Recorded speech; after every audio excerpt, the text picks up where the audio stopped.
Yo, hello? Is this working? Dude, I'm trying this like scheduled stream thing. I don't know if this is, I think it's working, right? Can you guys hear me? Hello, hello, hello. Hello, hello, hello. Damn, bro. Is there any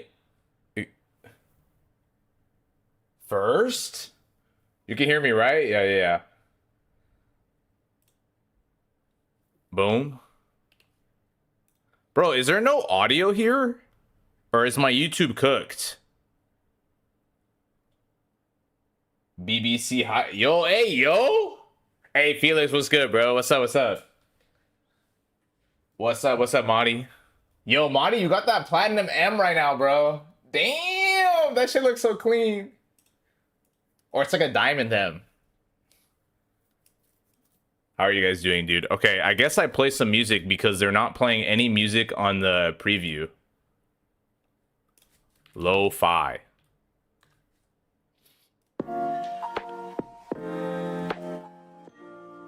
What's up? How are you doing? Am I coming in good? I think it's working.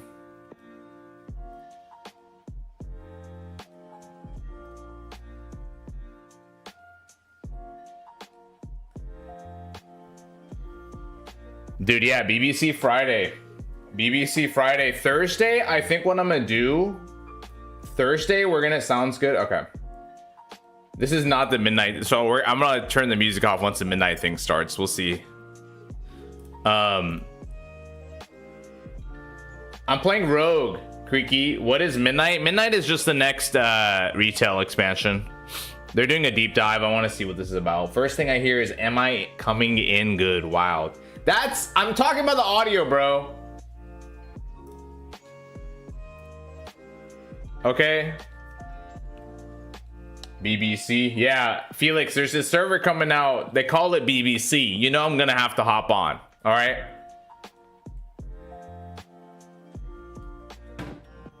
You know? I'm going to be playing Rogue though, Creaky. Because I want to do the high risk stuff. So I think Thursday I'm going to do an extra stream on Thursday, and we're going to talk a little bit about Ascension features that a lot of folks don't know about and all that kind of stuff. Hop on that BBC. All right, is it starting? Oh, the music's here. Okay. This is probably housing. What's up, everybody? Here at the end of The War Within, the first dramatic chapter of the World Soul Saga, we've seen the adventure take us into the depths of the world, and even to worlds cast out into the great dark beyond. We've seen our villain Xal'atath running around and amassing untold power. We've seen her siphon the energies of Dalaran, and even those of the black blood beneath Azj-Kahet. And recently, Xal'atath assumed the power of the last Void Lord, Dimensius. So the question remains, what will she do with all that power?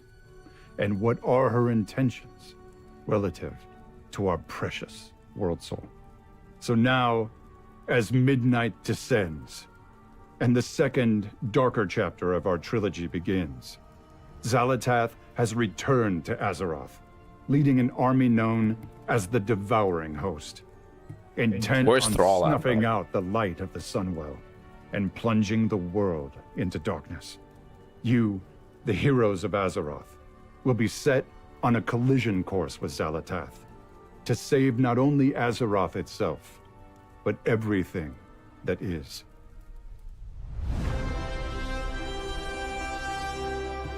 Oh, this is the new housing shit right here. This is the neighborhood. Oh, that was the new Silver Moon. Hi, everyone. As we kick off our Benson looks Midnight really Alpha, handsome. we'd like to give you all a deep dive into what's in store. We want to recap everything we've shared so far, along with some brand new details. Today, we're going to talk about the story of Midnight, as well as the zones, dungeons, delves, and raids that await if you want to save our world from Xal'atath. We're also going to talk about some big new features coming in Midnight, like Prey and the Devourer Demon Hunter specialization. Look at these duck slippers, course, dude. Let's not forget housing. thank you so much for joining us today. And as always, thank you for being a part of this amazing community, for choosing to spend your time in Azeroth and with each other. Now, without further ado, let's see what's in store for our home away from home. After all, it's nearly midnight. The void storm rages in the sky, a surging vortex of shadow and chaos. Xalatath has returned. Wielding the dark heart, she carves a path of destruction through once tranquil lands. Her all-consuming goal: devour the heavens, blot out all. Was this supposed to be ready for Gamescom, you guys think? I feel like they're doing the deep dive that everybody was expecting at the Gamescom. Once more, for peace, for the light, for the good. This is not a battle. Exactly, Conby. It is a reckoning. At the Sunwell, that eternal bastion of light and hope, Lady Liadrin and Lord Themar Theron lead the Blood Elves as they prepare to make their final stand. Because across all worlds and all stories, one thing never changes. Home is worth fighting for.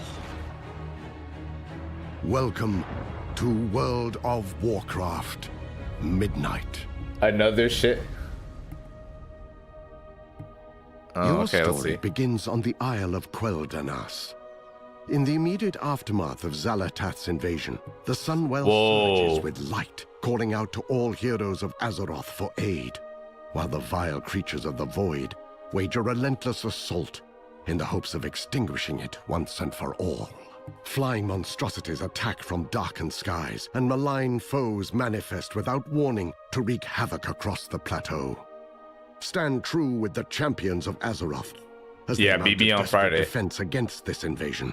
For if the Sunwell We'll talk about that after this. so too does the world. The defense of the Sunwell leads you directly into Silvermoon City. But not the one you know. The renewed light of the Sunwell symbolizes Silvermoon's revitalization, shining over a city fully restored to a thrumming, living capital.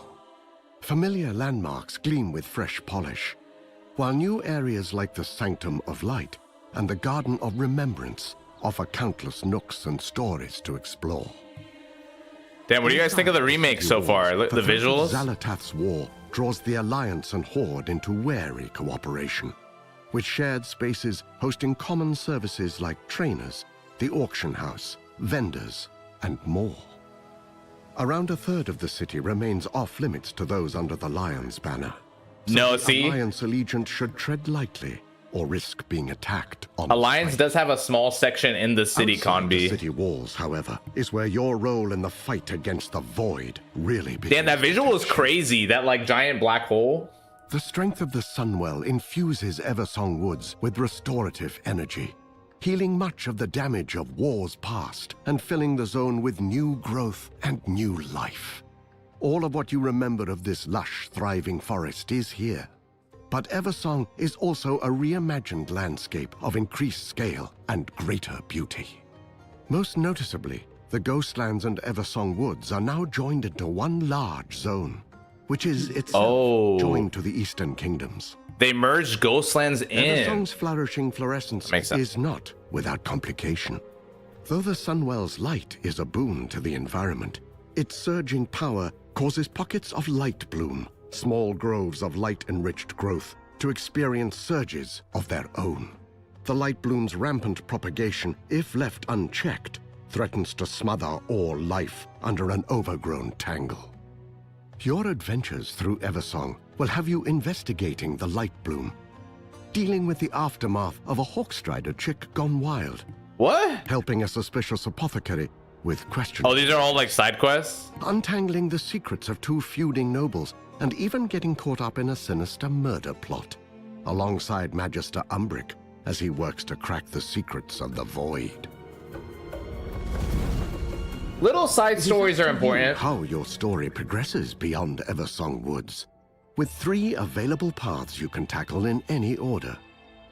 Brave the ancient troll kingdom of Zulaman, Oh, Paso, that's a good investigate the point. gnarled hidden roots of Harandar, or accompany Arator on his journey to better understand the light, the void, and himself. Zulaman finds the Armani Troll Empire at one of its lowest points. The homeland of warlord Zuljin, Zulaman was once a place where Loa bestowed to the Armani their godly strength, and were devoutly revered in kind. The temple still You think we're gonna get playable Amani? but proud.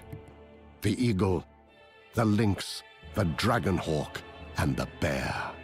Ascend windswept sky-scraping peaks, explore ruins shrouded in fog, traverse stormy wilds teeming with vicious beasts. The Amani are like Accompany thick trolls. Zul'jara, granddaughter of Zul-Jin, and the pragmatic pillar of strength now leads. Yeah, Zulaman is now a zone. as You she work with seeks the a means Amani, to save apparently. people from void-aligned cultists and the monsters they revere.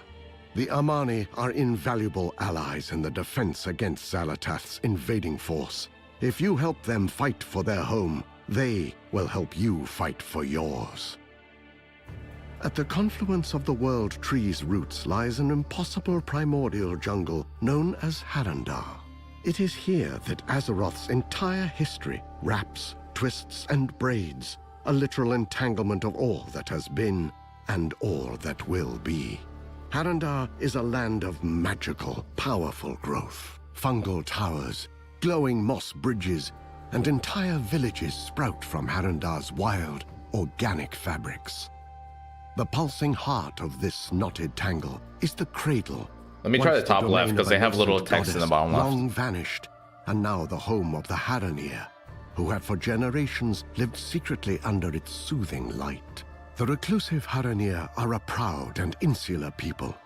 They have long avoided interfering in matters of the world above, but Xal'atath's destructive ambition does not stop at the surface, and the Haraneer can no longer afford the luxury of neutrality. Yeah, I play There retail is quite a another bit. way you can help with the defense some of friends and Azeroth my against family, Xal'atath's actually. cruel machinations. Accompany Erator, son of Turalian and Aleria Windrunner, on a continent-spanning journey in the hopes of bolstering the Sunwell and strengthening the vanguard of the light. This story-driven adventure finds you traveling with Erator as he searches for sacred relics and attempts to peel back the mysteries of the Void, all while grappling with his own relationships to his family and the light. Erator's mission brings new experiences to familiar locations.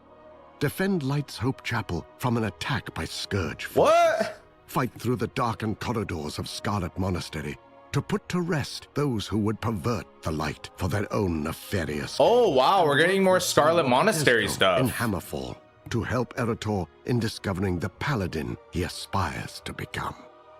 Erator's story reaches its climax in the shadow of Blackrock Mountain, when alongside the Sons of Lothar, he must face the weight of Not his full father's D2, no. legacy and decide once and for all whether he is willing to rise to meet it. I don't think I'm going to use full D2. I don't think the effect is that worth it raging compared to some center of dungeon spell power. unraveling shadowy maelstrom, and the epicenter of Xal'atath's power, Voidstorm overflows with violence, chaos, and hostility. Good to see you, C-Money. You're good, bro. Storm fields twist and fold its space. Gravity becomes untethered and tethers again. Insatiable void creatures known as Dominar stalk the storm, each one as unique and ancient as it is hateful and hungry. They carry on their eternal hunt for power under the black gaze of 3 enormous nexus points, hubs of the malicious dark energy Xal'atath draws upon to fuel her void spar and conduct her unyielding assault against the Sunwell. Join Azeroth's champions and the Void Elves in their quest to understand what powers this storm and stave off its approach. Though much of the world of Midnight lies in the ominous shade of the encroaching void, there is at least one refuge for the weary, the Arcantina. What began as a hidden sanctuary is now a not-so-secret tavern haven for Horde and Alliance alike. A big, cozy space filled by music, chatter, Oh, after and D4? life. If the void is the bleak, Yeah, and the D4 had a lot of cold, issues the on launch, for Arcantina sure. is its opposite, a warm spark in the heart of every patron. It is a place to gather with friends, find the perfect comfy sitting room, or just soak in the atmosphere. This is like called out as a feature, well-traveled watering hole. but it's just like a hub. I don't know. As a crossway for people of all kinds, the Argentina also serves as a source of new adventures. Familiar faces stop by here and there, spinning stories. Who the fuck is that? Was that Gamon? Far across Azeroth, What the fuck in was- search of relics of the past. Follow the Was that Gammon from the Orgrimmar Inn? A fresh perspective on familiar locations. Xalatath is determined in her destiny, an unrelenting foe with an army that... No way he never said sleeps. Argentina. But you can't... Oh god, there's the wheelchair, the arcane wheelchair. The Argentina is always here, should you find yourself in need of a little respite.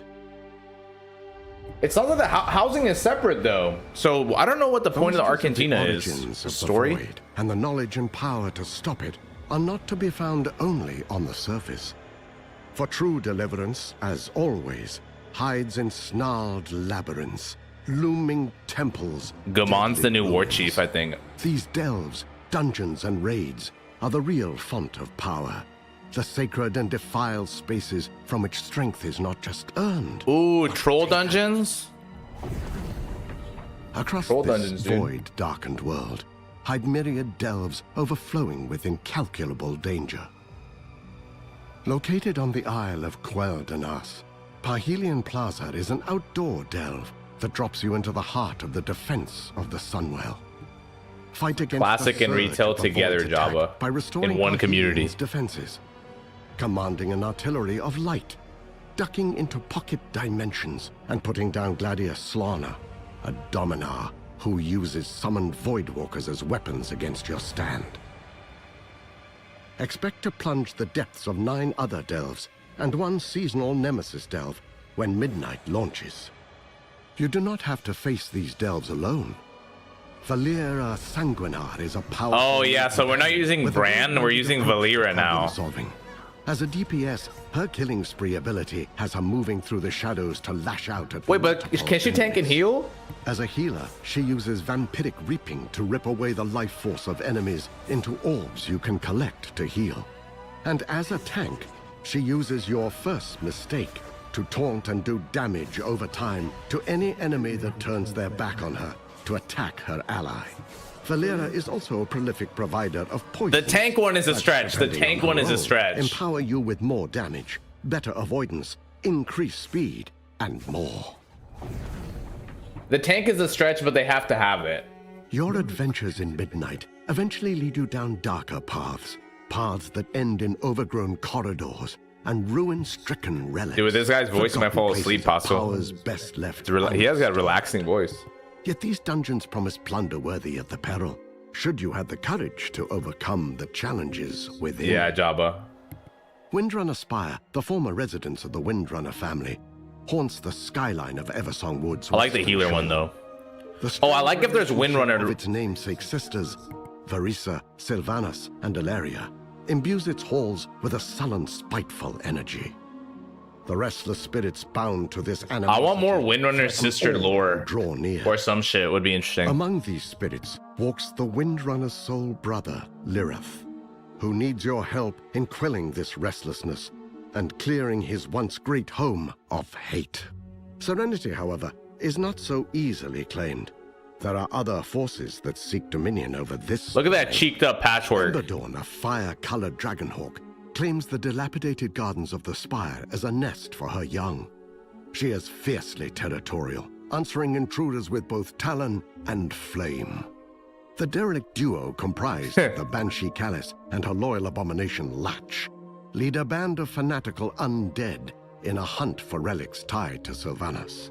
They meet outside interference with a mix of shadowy magic and brute strength. Commander Krolok, a merciless orc who oversaw countless conquests during the Second War that took Lirith Windrunner's Yeah, this life, Ghostlands. stalks This the is in Spire Ghostlands in Con B, huh? insatiable bloodlust. Since being slain in vengeance by Ilaria, Krolok knows only torment and the desire to pass it on. The restless heart, a concentrated whirlwind of grief and suffering born from the conflict of the Windrunner sisters, envelops all who remain in turbulent turmoil. This swirling specter takes the form of a ranger, combining the power of the wind with volleys of arrows to cut down the uninvited. Windrunner Spire. These are like the was, bosses, on point, right? A Yeah. living embodiment of family and of legacy. With the help of Lirath and your allies, you can make it so once more. 7 more dungeons await you in Midnight, each one crawling with the Cutthroat and the Craven. Magister's Terrace and Murder Row in Eversong Woods, the Den of Nalorak and Mysara Caverns in Zulaman, Blinding Vale in Harandar, and the Voidscar Arena and Nexus Point Zenith in Voidstorm.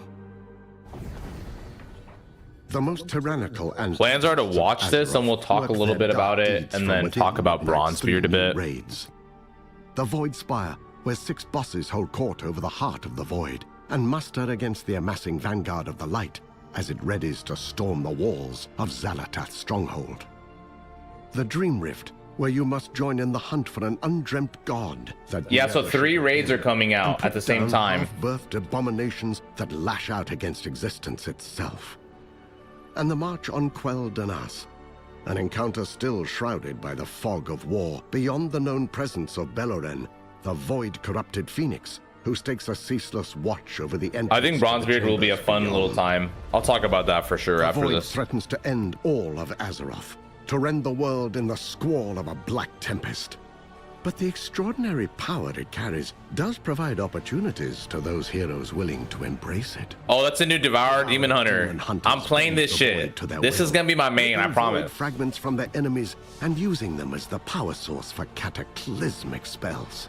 They are mid-range damage dealers, armed with a summonable Void Scythe, darting in and out of the fray as they dance on the line between control and chaos. Voidblade and Hungering Slash work in concert. Dash into melee range to deliver a series of crushing Unless it's Void ass. Scythe attacks, then use Vengeful Retreat to escape the enemy's reprisal. We'll probably watch that You can together. also I've seen start part this of it, combo off but with a Void-charged The Hunt. Metamorphosis transforms you into a familiar state of cursed power. The more you feed it, the longer it lasts. Ride the wave of annihilation by tearing apart souls and staying alive. Reap is a sweeping scythe attack that consumes all of your soul fragments for one massive burst of damage. Use Void Ray to cut through enemies in a straight line and leave them smoldering. Collapsing Star channels the immense energy of a dying star, focusing it into one single destructive blast. The more you cast it during your Void metamorphosis, the stronger it gets. I think it's Demon Hunters also I think find the themselves old with new Blood Elf disciples in Midnight. leveling zones are Void gonna be elves are part of sharpening Chromie their time. warglaives and joining the hunt. We're just watching the midnight deep dive right now, Nate Dogg, for Newly retail. awakened to the dire It's today. fate of This is Midnight, live right now. The Haraneer join the fight for the surface as the next playable allied race. Haraneer are deeply entwined with the organic Yo, world. what the fuck? Theirs is a culture shaped not by cities or by conquest, but by the roots, the stones, the quiet pulse of the deepest breath of the world. Their armor, their weapons, their skin, all are infused with the inner light of organic power. Bro, Even the mightiest it's like an elf Haraneer and like a predator troll and a human. moves to fear the telltale An animal. luminescence of a Haraneer's markings in the dense jungle brush. They are primal, ferocious hunters. Oh, that's their cat form. That's their cat form right The there. racial ability to travel along the roots of the world, from Harandar to any world tree, or from anywhere back to Harandar.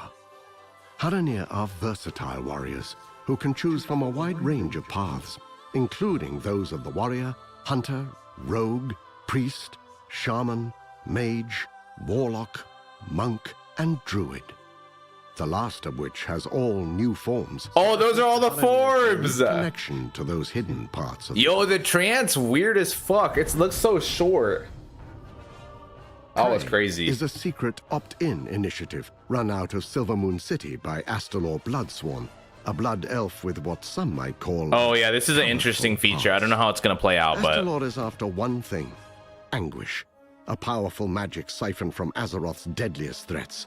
And he's offering generous compensation to heroes who are courageous or foolhardy enough to go chase it. Astalor's lair in Murder Row is your base of operations for prey, the place where you pick your targets, track your progress, and collect your rewards, including cosmetics, mounts, titles, and oh, that's a cool items. mount. The deeper you go, the harder the challenges and the more you unlock. Prey has 3 difficulties. Normal, which serves as an introduction to the system, along with offering plenty of challenge. Hard. Oh, they'll backport everything like as soon as it's out. Yes, I bet you. And Nightmare, which is just about the fastest way to gain intimate knowledge of Midnight's many new and scenic graveyards. Prey can ambush you at any time, whether you're questing, exploring, or minding your own business. Each time you defeat your target, you increase your advantage by tiring them out and buying time to find whatever dark hole they're hiding in. Higher difficulties incorporate torments, personal afflictions that only impact you. Torments cause a wide range of effects, like creating an AoE damage puddle under recently deceased foes, or haunting you with a bloody spirit that deals lethal damage when it catches you. A torment can also manifest in the form of Astalor's impatience, forcing you to make a kill within a specific time limit before Astalor simply extracts his payment from you.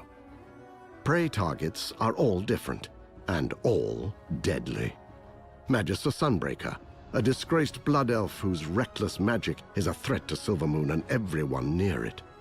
High Vindicator Vareem, a zealot who believes the void can only be defeated by covering the entire world in holy flame, and is ready to put that belief to the test.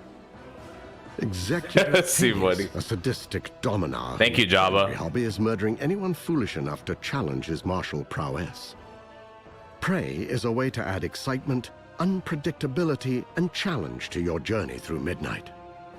But be warned, there's a reason Astalor isn't chasing these targets himself. I think that's pretty cool. Paths and Dynamic storied open skyways of world thing. Azeroth, it is more than a world, more than story, character, or conflict. Azeroth is, and always will be, home. Oh, there's the housing. Housing in Oh, that Midnight neighborhood is looked crazy. dedicated to that ineffable feeling of being part of something bigger, of something greater, of living a real life as a true part of a real world. Housing in WoW is built to give you... Dude, the tools they have for this are place insane. You call yours. Collect hundreds of decorations and dive deep on customization. Place, rotate, scale, and move items to your heart's content. This is more than changing a coat of paint or choosing a different picture frame. It's a sandbox for your imagination. World of Warcraft has over 2 decades of content, and the time you've spent in Azeroth over the years will yield a bounty of housing. Eminem block party. We're gonna have an Eminem neighborhood. Completing your Legion Order Hall campaign, or finishing completionist achievements like Back to the Beyond, will award housing items post facto. You'll also earn decor through dungeons and raids, reputation vendors, achievements, quest lines, housing endeavors, Donuts. the auction house, holidays and live events, and crafting. All professions from all expansions can craft decor.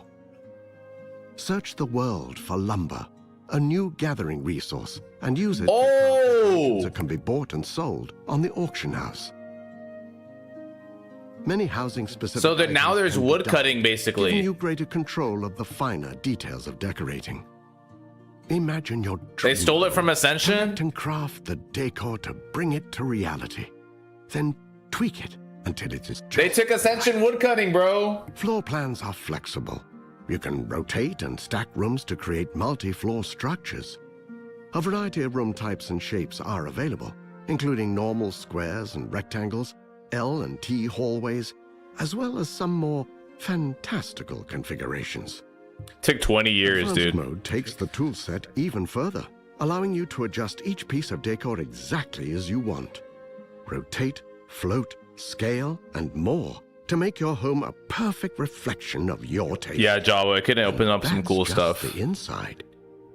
The outside of your house is also customizable. Place your home how you want it on your plot. Add fountains, statues, planters, and more. Change out your windows. Yeah, it's obviously not just Chimney. from Ascension, Add a but tower. I mean, they probably look more at Final Fantasy. Exterior and plots other also home have the building same games that are advanced mode recent. as interiors for even more modification. At Midnight's official launch, you'll have a choice between exterior themes based on orcs, humans, blood elves, and night elves. These aren't just skins. They're full architectural styles with unique customization options. Wow. All homes feature high rooftops, bonfires, and rugged surfaces. Human homes are rustic, with sturdy stone walls, warm wooden floors, and colorful Yeah, I don't know who the VA is. Somebody was saying Level up Stanley your Parable. house I have no to idea. unlock more flexibility. New rooms and floors, bigger house sizes, increases in the number of spots for decor, and more. Every house is in a shared zone known as a neighborhood, where you and others can show off your homes, build community, and participate in rolling challenges to earn housing rewards. Neighborhoods feature a wide variety of biomes, from spooky forests and coastal plains in Founders Point to lush oases and windswept bluffs in That's super cool. The biomes you can be contain in. different kinds of plots. Some are secluded and quiet, while others are clustered for the socially vibrant. Your neighborhood It's an AI voice. in its aesthetics, but not faction exclusive in its residency. You have the choice between two types of neighborhood.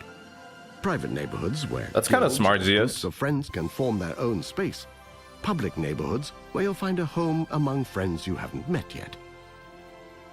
Private neighborhoods come in two varieties: guild neighborhoods, which scale to fit your guild roster, and charter neighborhoods, which are capped at 50 homes and are perfect for tight-knit communities. Endeavors are monthly neighborhood-wide activities. Oh, so this is like a battle Everyone pass thing here together to complete tasks for your entire unlock neighborhood. themed decorations, and contribute to helping your neighborhood evolve. Participate in endeavors to earn house XP and community coupons that give you access to exclusive decor. Above all, housing is designed to help you find your perfect space and transform it to your own fantasy haven. To create your own home, sweet home. And there you have it. Thank you so much on behalf of the entire World of Warcraft. There's the team duck slippers, for bro. joining us for this overview of Midnight. They're like advertising that What shit. you just saw, you can't wait to get your hands on housing. Don't worry, because it's coming your way if you have Midnight in early December of this year. Thank you again, and we'll see you in Azeroth. It's like complaining that marketing is okay. So let's talk about some of that stuff. New epic battleground. Yeah, I want to see this. So there's a new battleground coming and a new PvP zone in Midnight. Speaking of what Niskel is saying.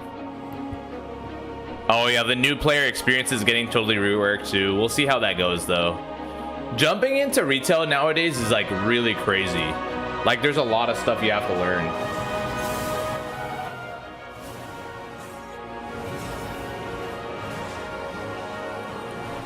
So, oh yeah, okay, so this is all in-game nameplates and yeah. So this is like trying to replace Weekora, guys. You see this stuff? Their nameplates in-game and trying to replace Plater, Weekora. They have a boss timer coming out. Friends, we hope you've enjoyed this deeper look at Midnight. But as you can see, this fight is far from over.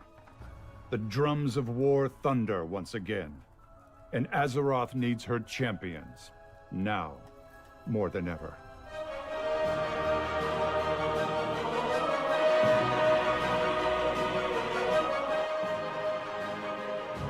They're about to do a Q&A too, so... Oh, here we go. There you go, they just throw that on there. Okay, let's talk a little bit. So, one thing Niskel said, like, instead of doing PvP or fixing PvP or doing Classic Plus or working on stuff like that. So, we know for sure they have separate Classic team to WoW retail. Unfortunately, with that detail, we know recently that the Classic team will not be focused on other stuff for the next year minimum. So Classic Plus for NA and outside of China is at least not coming for the next year minimum. I hope they reuse it for Classic Plus and make the UI changes there too. So right now, everything that's made in the client for retail has been getting copied over for the most part to their Classic servers, like the UI edit mode and stuff like that. So that might happen. That might happen. They may add more to it. My boy aged like 20 years trying to fix this shit, dead ass. Metzen. And then the PvP, like, I think that in Retail's PvP, I don't know what they're gonna have to do to fix it. One thing they're trying this expansion is apparently trying to give more juice into world PvP. So I'm not sure what kind of PvP you're interested in, this cool.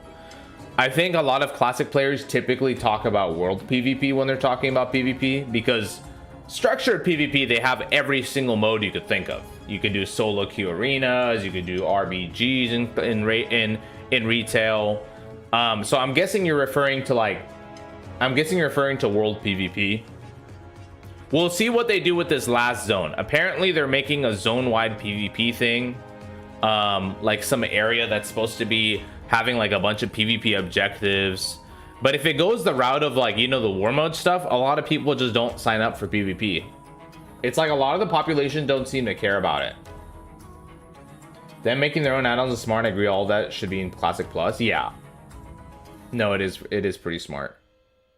Blizz Classic Plus or Project Epoch? Which come first? Dude, yeah, I don't know, man.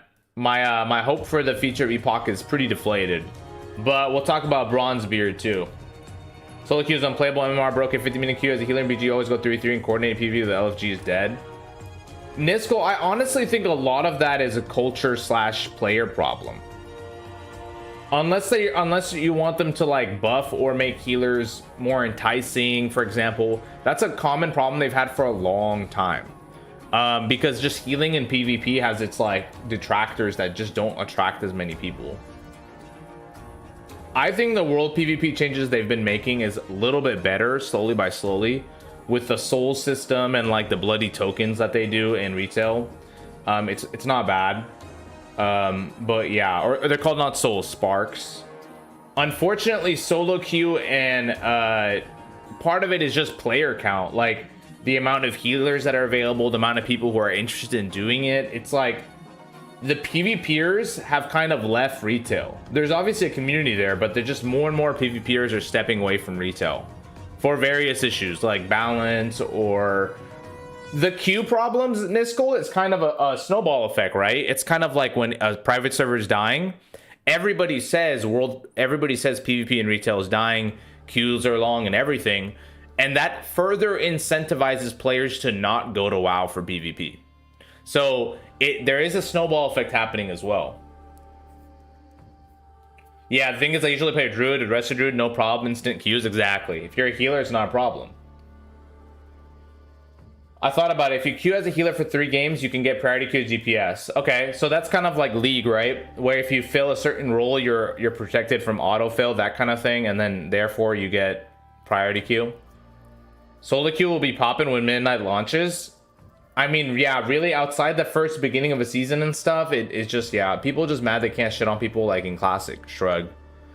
I think some people don't like the PvP eye level stuff, where it does create less of that extremes. Like, you can't get in retail PvP, you can't get to the point where you just randomly one-shot people. Like, compared to them having less gear. You can get damn near close. It's still extremely bursty. I'm not saying it's not bursty, but PvP item levels are like, people are set at like a certain baseline once you have certain gear, right? And then you can slightly gear above that. Classic PvP is a fallacy. Specific classes dominating gear is too strong. PvP is just not really fair in Classic. I don't disagree. I think with regular, especially if we're talking like Anniversary Classic, it's always been unbalanced PvP, and I think people like it in a certain way for that. But then again, it's like, what happens? What happens on PvP servers? Certain classes and specs become extremely dominant, right? Like the Gurubashi class breakdown is very different to the Kazan one, and we saw that. In my opinion, the issues with it is people that are just better games unless you really want a persistent character. Maturin, I like 120% agree with you, bro. One of the biggest things to me about WoW PvP is that I think it was Kata, League became more popular, and an incredible amount of people who were in the PvP scene for WoW actually left the game to play other PvP games. And I think people continue to do that because it's kind of like, okay, this game is not catering to PvP only, because it's, well, very, very hard to cater to every, because like for example, Niskel, the housing shit to you was cringe and stupid. And I'm sure it's cringe and stupid to a lot of people. And then there's still a huge population of people who have been begging for housing for years and years and years. And there's an MMO scene that like literally wants to live in housing, right? And it's going to spend most of their time there. So when you have that broad population and you can't necessarily appease every crowd, I would say retail WoW today appeases the PvE crowd a lot more than PvP. And I think for that reason, PvP has a snowball leaving effect that happens, right?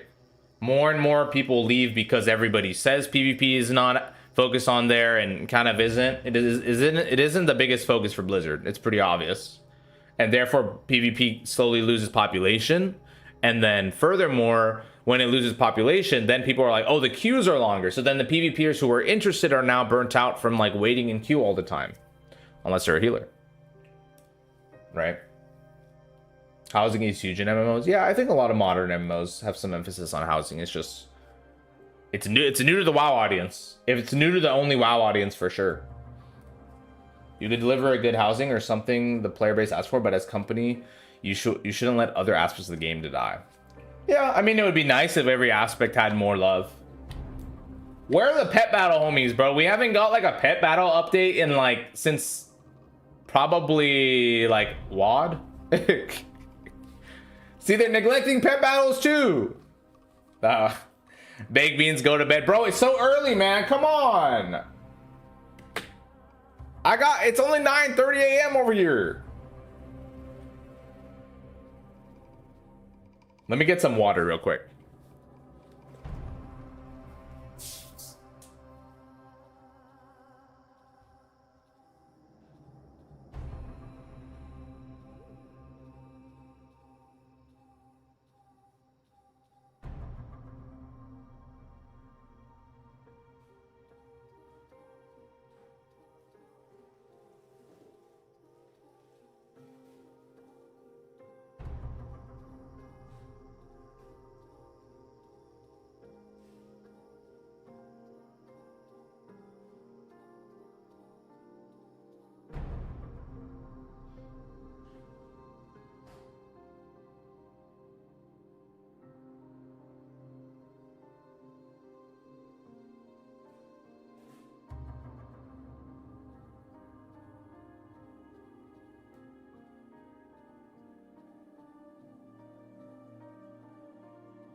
Hello, we are live.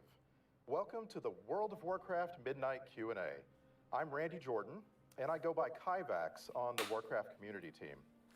We recently asked WoW players on forums and social media sites to... My bad, let me turn this up. My bad. I thought I had more time.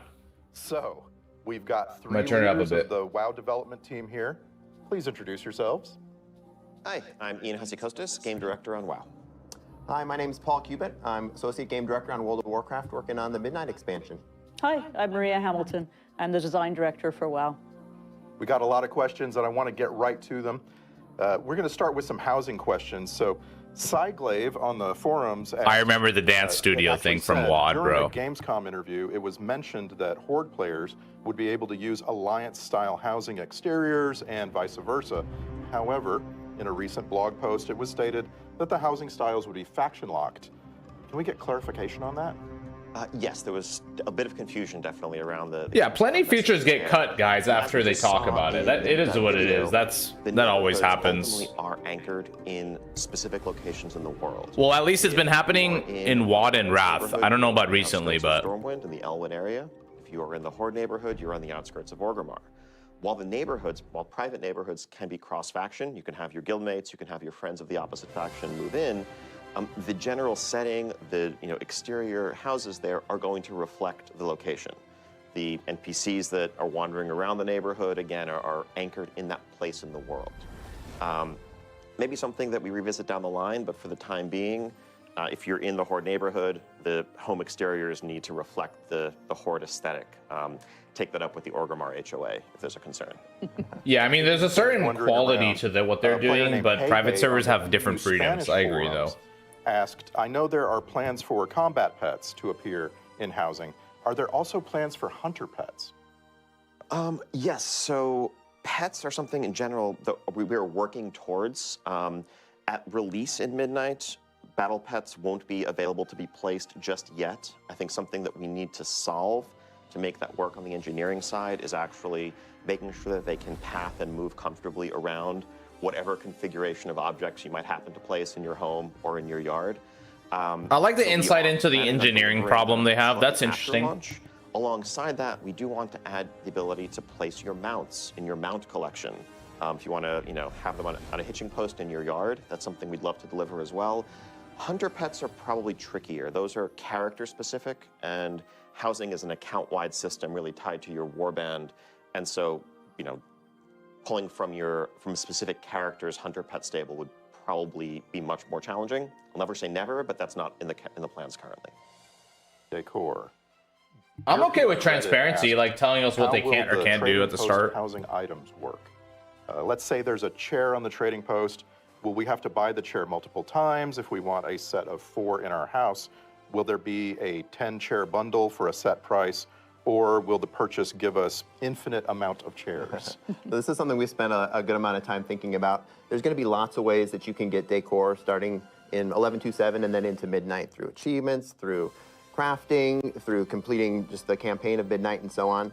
And we ran into a lot of the same questions that you asked, the person who asked this question. Yes. Yes, and for that reason, we're actually just not going to have them on the trading post, at least for the first few months. There should be plenty of other ways that you could start gathering decor for your house. And then you won't have to make that hard decision between, do I want this chair versus this cool mount or cool transmog? Another question comes from Xanther on the forums. Xanther asked, how will outdoor housing plots work? If I want a certain plot and it's taken, do I have the option to try another instance? Oh, yeah, absolutely.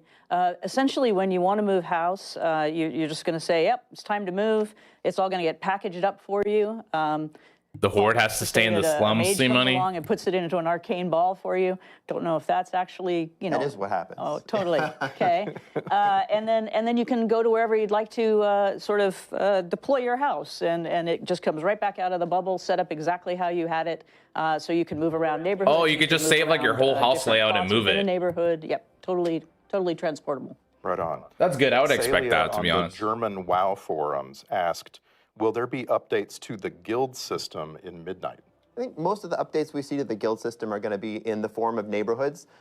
We expect to see a lot of guilds. See, buddy, that's Like racist, playing a bro. lot actively with one another to build guild neighborhoods where you'll be able to live alongside one another. So instead of the typical ways you're interacting with one another in WoW, whether that's raid nights, Mythic Plus nights, PvP, whatever it is you choose to do, you might also just start running into one another in the morning when you go out to get the paper. And so really looking forward to seeing guilds build stronger connections based on those guild neighborhoods. I think the other systemic trappings of the guild system are something that we know is definitely due for a refresh. Guilds obviously have been there since the beginning, and there's definitely room for improvement. Our focus for Midnight, though, really was on the housing integration side. I'm kind The of... rest of the system is something. I wonder how it works when you have a guild you want to be in neighborhood with, and then you want a highly couple voted friends that may question not be in that comes guild. from Chilligok. That's tricky. Chilligok asked, will we ever get another texture update for older races, especially compared to Earthen? The hairstyles are outdated now. We do have a couple which are coming in Midnight. As you complete the Amani campaign in Zulaman, you will be able to unlock some cool cosmetics for Darkspear trolls, some cool hairstyles, and actually skin colors as well. And so if you have any Darkspear trolls on your account, you play through the campaign, you'll be able to get some cool customizations. And this is one of the ways that we do try to approach this is as it's appropriate to the story, we'll look for cool ways that you can integrate cosmetics into your own character. Got to go to the other neighborhood by walking. Yeah, exactly. I think it's something that we see as an issue to chip away at over time. We want to roll out extra customizations, hairstyles, you name it, for the existing races to continue to bring them up to parity with the very newest options. It's not something we're able to do all at once, but particularly where it makes sense and fits the story, we're excited to keep adding them. Our long-term goal is to get to a place where every race, whether brand new or one of the original ones, has roughly the same number of options. So, as we just saw in the deep dive and going back to the Gamescom announcement, we have a system coming called Prey. And I have a couple of questions here about Prey. System of Cells on Reddit asked, will the Prey system make all mobs in the target zone more challenging, or only the Prey target plus world quests unique to that system? Yeah, it will affect everything in the zone for you. So if you have chosen to go into the zone chasing a nightmare mode prey, everything is going to be much harder for you.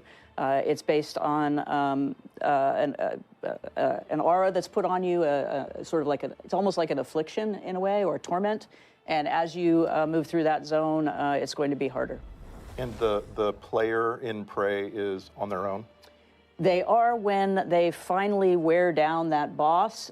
If it's in one of the harder modes, then you need to go mano a mano. If it's in the normal Yeah, that's mode, supposed to be the hardest difficulty for players the in new Prey vicinity feature, can help you Silver. more. Gotcha. The WoW creator Fandy asked, is the Prey system planned to be a part of the world row in vaults? Yeah, in one way or another. As we build our expansion, one of the last things that comes in is specifics on rewards. So we don't have the specific details now, but when we do look at Prey, we look at it as similar in difficulty and sort of player activity to the types of things that you do in Delves. And Delves do take up that bottom row of the world row in the Great Vault as well. So we do expect, if you're running Prey, you're going to see better rewards in that row in one way or another. Good. I want to get to one of the most highly upvoted questions we saw across all channels. This is from Weird Dandom Ally on Reddit. And that goes, any plans to rejuvenate the glyph system? All classes could take advantage of it for class visual customizations like warlocks have with their pets and druids with their forms. Yeah, so there isn't a glyph overhaul plan. I'll be on for BBC Midnight that Doofy launch for in sure particular, Friday. But the general question of more At least Friday in that customization, week, more spell probably. visuals, transforms, things along those lines. We'll talk about BBC after very this. Excited about and always The server, looking to the server. offer more customization, more cosmetic self-expression where possible, and the glyph system is a great vehicle for this. It's not the only vehicle, but where it makes sense, that's definitely one of the avenues we would use. Speaking of highly upvoted questions, we got a lot from the PvP community. I want to ask a few of those. So starting with Keth Cup on Reddit, the question is, do you have any plans on making PvP less daunting for new players? We absolutely do, yeah. We're really excited to introduce a new feature called Training Grounds. This is a feature where players can enter battlegrounds fighting alongside other players against game-controlled opponents. So instead of fighting against other PvPers, potentially people who have been playing this mode much longer than you, who have better PvP gear than you, and are going to wipe the floor with you, you'll be able to fight against some opponents so you'll have a little bit more of a satisfying win rate against. And because of that, we think this will be a pretty good on-ramp for people who are PvP curious, who want to get into PvP, but feel like there's just too much of a steep on-ramp because of those daunting... I mean, this is pretty important. Like, to Niska's point, like, if you want, to Niska's point... will be able to jump into with Training Grounds, and we'll see where we go from there. You need to have a good on-ramping system for a feature to create more population. You're not going to drop PvPers out of nowhere, right? The question implies, if you're getting into PvP for the first time, you're in some cases jumping into a pool that's filled with sharks who've been doing this for 20 years. But there's so much, there's nothing quite like World of Warcraft PvP and that style of conflict, that style of combat. And so really our philosophical approach as we move into Midnight to really try to rejuvenate and grow the scene is to broaden the base of that pyramid so we can kind of lift the whole thing up and help all levels of it, whether you are the most hardcore person competing for titles at the end of every season. Everyone will be better served if people feel like they can actually enter this community for the first time and discover what is so great about WoW PvP. Let's all be sharks. So eventually. I mean, I agree with that. PvP player and creator known as Supatees had the most highly upvoted question on our forums. He wrote, in the War Within, we saw major reward improvements and restructuring for Mythic Plus, which improved participation. Are there plans to look at the current reward structure for PvP, such as rating cutoffs or additional rewards? There are definitely plans to look at this. One thing I can say that will be changing at launch in Midnight and the first season of Midnight is that top tier cutoff coming down from 2,400 to 2,300 for those rewards and titles. I think looking at how MMR has evolved and how the rating ecosystem has played out, that's been a bit too exclusive even for some of our best players. Broadly speaking, beyond that, I think there's a lot more that we would like to do with the system. That's not necessarily going to be happening right at launch in Midnight, but if you look, for example, at what we changed with Mythic Plus and new titles and new structure and things like the Resilient Keystone system in War Within, those changes came in War Within patches. So as we look to PvP and its evolution over the course of Midnight, that's definitely an area that we want to focus on. Got another one. Sandent on the WoW forums wrote, will war mode receive more well-needed attention? More activities like zone objectives or rotating events? Maybe a free-for-all treatment? Yeah, we're adding a whole new area into the Voidstorm zone, a giant war mode area which reflects the same space as the Slayer's Rise Battleground. If you watched the deep dive video, you got to see that. That Slayer's Rise is also made manifest in the zone itself. And this is, you know, if you've played war mode in past expansions, you know that we've taken a couple war mode areas and had maybe one in each zone, you know, one in Ringing Deeps and one in Isle of Dorn, where PvP, when you enable war mode, you'll have some special, unique activities. We took all those and glumped them all together right into this Slayer's Rise area, and so there's going to be a huge PvP playground if you have war mode on, be able to do lots of cool world quest activities, reasons to just kill one another, and even if you don't have war mode enabled, there'll still be PvP-themed content for folks doing world quests up in that area. Why would you not have war mode enabled? That's a very good question. Yeah. Because you're afraid of sharks. Yeah, it's sharks. Why would you not have war mode enabled, guys? Come on. MacLamente26 on Reddit asked a question that we saw a lot of, which is, when can we expect reputations from expansions prior to Shadowlands to become warbound reputations? So yeah, taking full accountability here. I know that when we rolled out the warbands, we said that we were going to work our way backwards through reputations. We haven't made progress as quickly as we would have liked. We got some of the Shadowlands reputations, but not the Covenant ones. This is something we're going to pick up and resume. I can't commit to a definite timetable, but in the long run, we don't want this, internal disparity between how different expansions' reputations are handled, and we'll continue to start with the most recent and work our way backwards. Thank you. 610 on Blue Sky said, War Within is the first WoW expansion without a legendary. Can we expect anything in Midnight, or is the team taking time to reevaluate what place legendaries have in the modern game? I think we always want to avoid things seeming formulaic, where it's like, okay, you can expect it's a new season, there's going to be a new legendary, this is how it's going to work. Legendaries should always remain special. They should feel like these are items that have clear stories behind them and feel worthy of that special orange color. And yes, we're also looking always at issues with how they're awarded. We want to make sure they feel special, but also don't turn into something where it feels bad or grindy because they feel required if you want to be competitive. There's a fine line to walk there.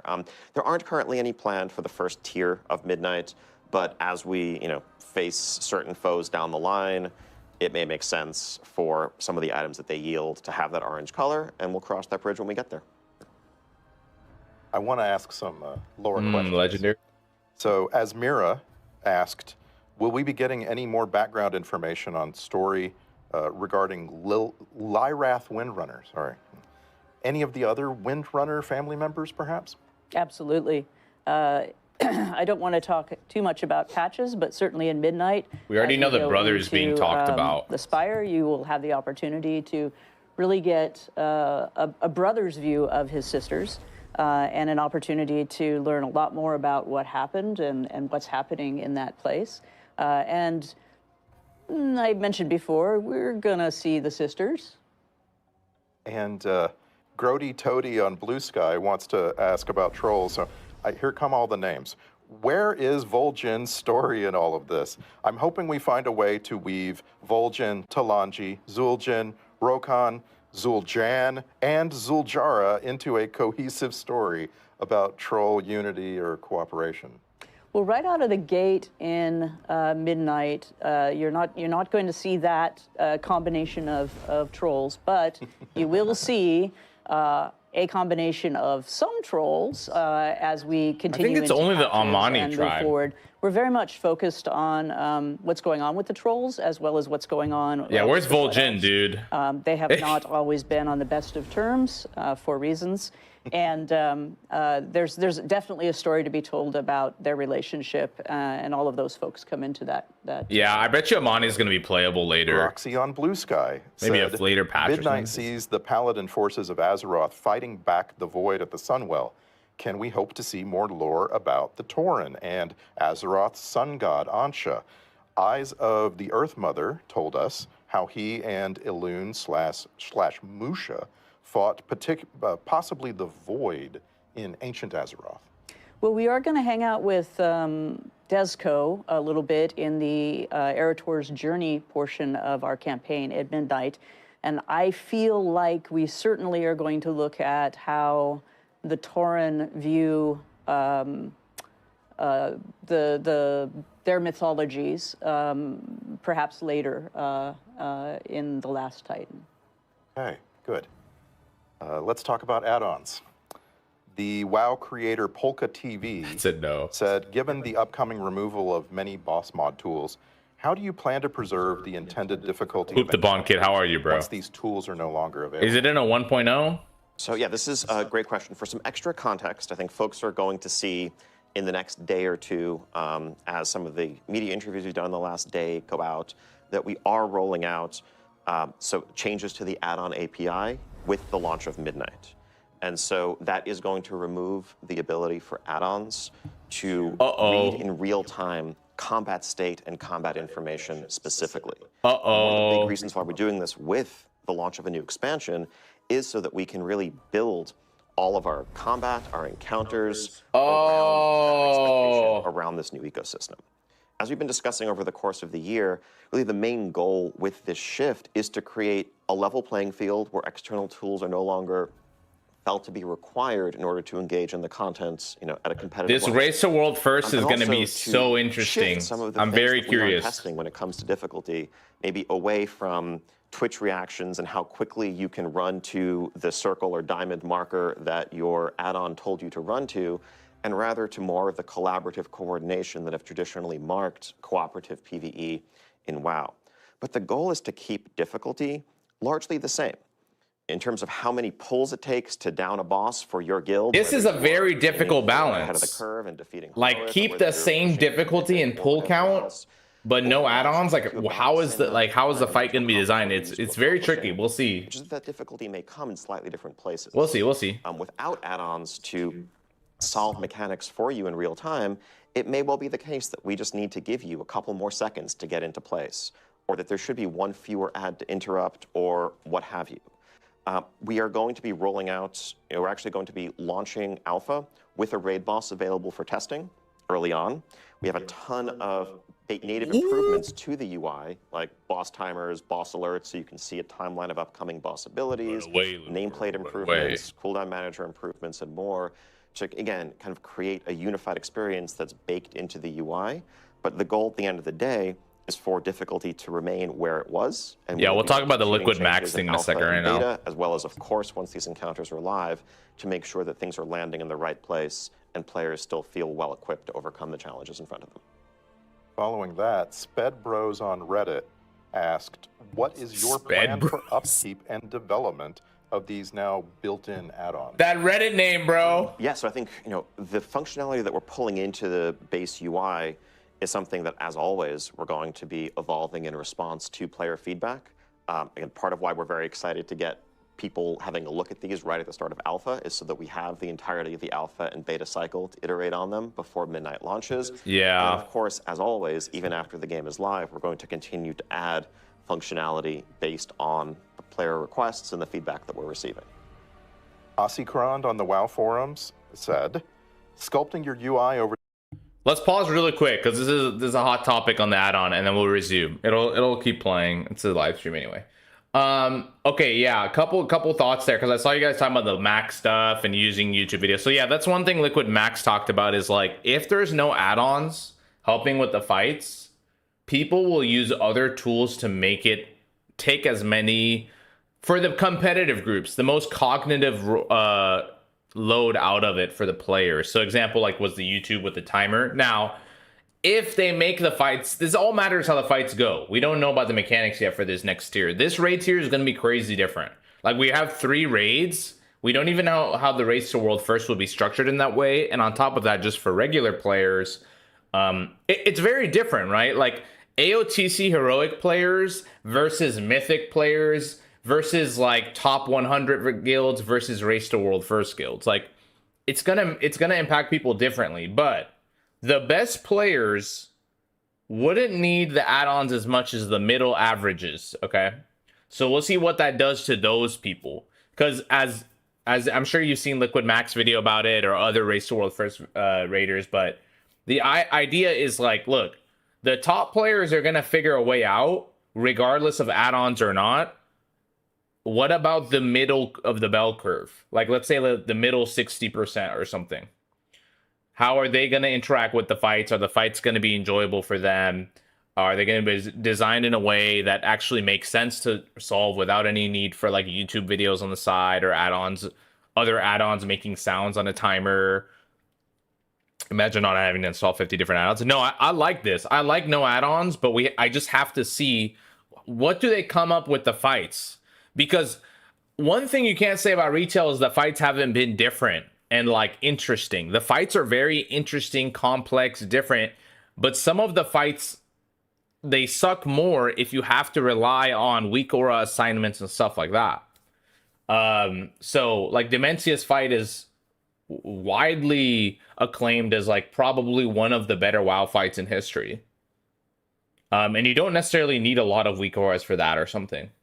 This is why all race to world festival should be done on a tournament realm. You could properly tune the raids for everyone else. I agree. People have talked about that a bit. It should be a different realm that they get a copy of their character on or some shit, or yeah, whatever the fuck they do with that. I don't even use all the boss add-ons, just DBM and LVUI. Yeah, I mean, like, I'm talking about, like, when you do, like, mythic stuff, honestly, if you're in a C guild or mythic stuff, weak auras become required, and you have, like, the CE guild I was in, we did raids where literally like an hour or more of the raid night, almost every other raid night, would have to be technical work to fix weak auras and make sure everybody was on the same update if people are being like stupid with it and stuff like that. But yeah, it's definitely tricky. Like, how do you balance like a cool fight with fun mechanics, engaging mechanics, and now this taking away the add-ons? It's almost like, is the cat out of the bag and you could never take add-ons out again? I don't know. Could this first raid tier be poop-boo and have lots of problems because it's the first time WoW players are being robbed of their add-ons for, you know, after 20 years? This is like the one-button thing. For high-end pro players, it doesn't make a difference, but for low-skill players, really was a game changer. Yeah, exactly. This will allow them to bring the floor up as well as the ceiling down. Floor up? I don't know about ceiling down. Maybe. I could see that. The years is almost like working on a classic car. Fine tuning with different fonts, color palettes, and even different types of glow alerts. What is the depth of the available customization, and are there plans to expand it in the future? So there's a couple of facets to this question. First off, couldn't agree more that I think UI customization and using add-ons to tailor the aesthetic of a UI, how information is presented and where it's presented, I think are one of the hallmarks of the WoW experience and really one of the strengths of the game for going on 21 years now. There are no plans to eliminate or remove that. The approach we've taken in changing the way the add-on API works really is just focused on access to that real-time information. There'll be details coming out very soon from our UI engineering team on exactly how this works. But whereas in the past, when we have restricted aspects of what add-ons can do, we tend to just kind of wall off sections of our UI and say add-ons can't touch this at all. But when it comes to things like nameplates or unit frames and the like, that would have been an unacceptable approach here because that aesthetic customization is so essential. So there's a brand new system that's been created where essentially pieces of information about what's going on in combat are put in a black box. And add-ons can paint that box pink or yellow or green or make it bigger or smaller, but what they can't do is know exactly what's inside the box and use that to drive logic. In addition to that, the new UI functionality that we're adding, whether it's I wonder if this means gameplays Plater or is whatever, broken or not. I'm have thinking about it. extensive customizations in terms of size, shape, location, aesthetic, all of the edit mode functionality, and more. But we have no intent of pulling back in any way from the aesthetic customization that add-ons have always offered. Cutting to the chase, Felfer on the WoW forums asked, does this mean that existing add-ons like Deadly Boss Mods, Plater, or Details are going to break? They will change significantly. I think certainly, day one, if you're logging into alpha and you try to enable them, I do not believe they will work due to changes in the API, but that's standard for any new expansion release. We are inviting the authors of a vast range of add-ons into our first week of alpha, so that's going to be coming up in just Okay, so the add-on authors are going to be in there early. Get their hands on these changes to give us feedback about how we can better support their ongoing development. But yes, when it comes to the specific ability to read and process combat information and use that to drive logic, that is going to be changing, and that will affect those add-ons. Okay, Yeah, the auto stuff is a big deal. People use... Herrick said, what are the plans regarding improvements to the default raid frames? In the effort to reduce the need for add-ons, raid frames are a major pain point for healers, where the default Blizzard raid frames we'll see. are This is a big deal basically for healing. unusable without at least some external modification. So yeah, we also have improvements coming to raid frames, definitely with healers in mind. If you're, let's say, a Resto Druid who wants to be able to see all of your HOTS on a target, that's something that we agree is very important and needs to be baked into the default functionality. Same with, encounter designers calling out major buffs and debuffs and things that you need to know in an encounter, whether you're a healer or just a raid leader wanting to keep tabs on the state of the encounter that way. And of course, as mentioned earlier, add-ons will still be able to customize the look and the feel and the size and the overall presentation of raid frames. There just won't be certain functionality that is driving logic based on whether you happen to have a certain debuff or not, but all the rest should still be available. E. Chow on Blue Sky has a couple of questions. Given the connection to the Army of Light, the Sunwell and Blood Elves in general being their main rival in the Burning Crusade, will we see Draenei play any sort of role? Also, will Quel'Thalas be, with Quel'Thalas being part of the main world now, will there be any updates to Forsaken Lands? So the Draenei, obviously will be part of the fight, part of the battle that we're waging. When are they getting my questions? This chapter is... I told them to remove, could we please remove all miners? I'm getting in a lot of trouble on stream. That's what I asked is the question. We're leaning in there more than we are with the Draenei. Opportunities, will come up for the Draenei to have their moment in the light, as it were. Yeah. And as it goes for changes to Forsaken Lands, well, there's some minor changes as we've added Quel'Thalas and Zul'Aman into the main body of the Eastern Kingdoms to connect them in. So there's a tunnel in the Forsaken Lands that does connect it in. We are going to see some Forsaken characters as well. We're actually going to be working with a little bit of a deep cut, but Alansis Fowl, the Archpriest, is going to be a character who appears and has a couple interesting interactions. The Epoch Dream is on maintenance mode, Jamar. We are not smoking weed and playing Epoch at the moment. I think looking at, how you doing, Jamar? How this is playing out and will continue to, I think we're very excited by some of the reception we've heard from Gamescom onwards about the changes to Silvermoon, Eversong, and more.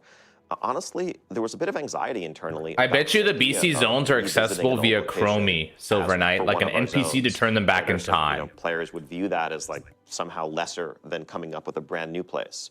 But I think as people of course, Jamar, of course, get a chance to revisit Eversong and what it's become all these years later, I think the excitement around that really excites us too, because we'd love to be able to tell more new stories in some of the iconic locations that resonate throughout, everyone's fandom of Warcraft and what Azeroth is about.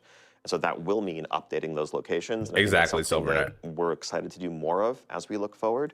Of course, the Last Titan will see us going back to Northrend. So that'll be a story for another day. Last Titan sees us going back to Northrend, gentlemen. Tell different stories when we go to old places and see how characters have changed, see how the spaces have changed. It's been a really cool opportunity to do that in Midnight. Let's shift to some class talk. Oh, nice, Jamar. I play with some friends too on retail, and I'm playing Mob Classic a little bit too. Tank or heal for existing classes? We'll talk about Bronzebeard Not soon. right now in Midnight. I think Devourer, Demon Hunter, and that new range DPS spec for them is our focus right now. But I think we've seen, whether it's this or whether it's augmentation, there is excitement around the idea of established classes getting new specs. And so that is something I think we are likely to explore as we look to the future.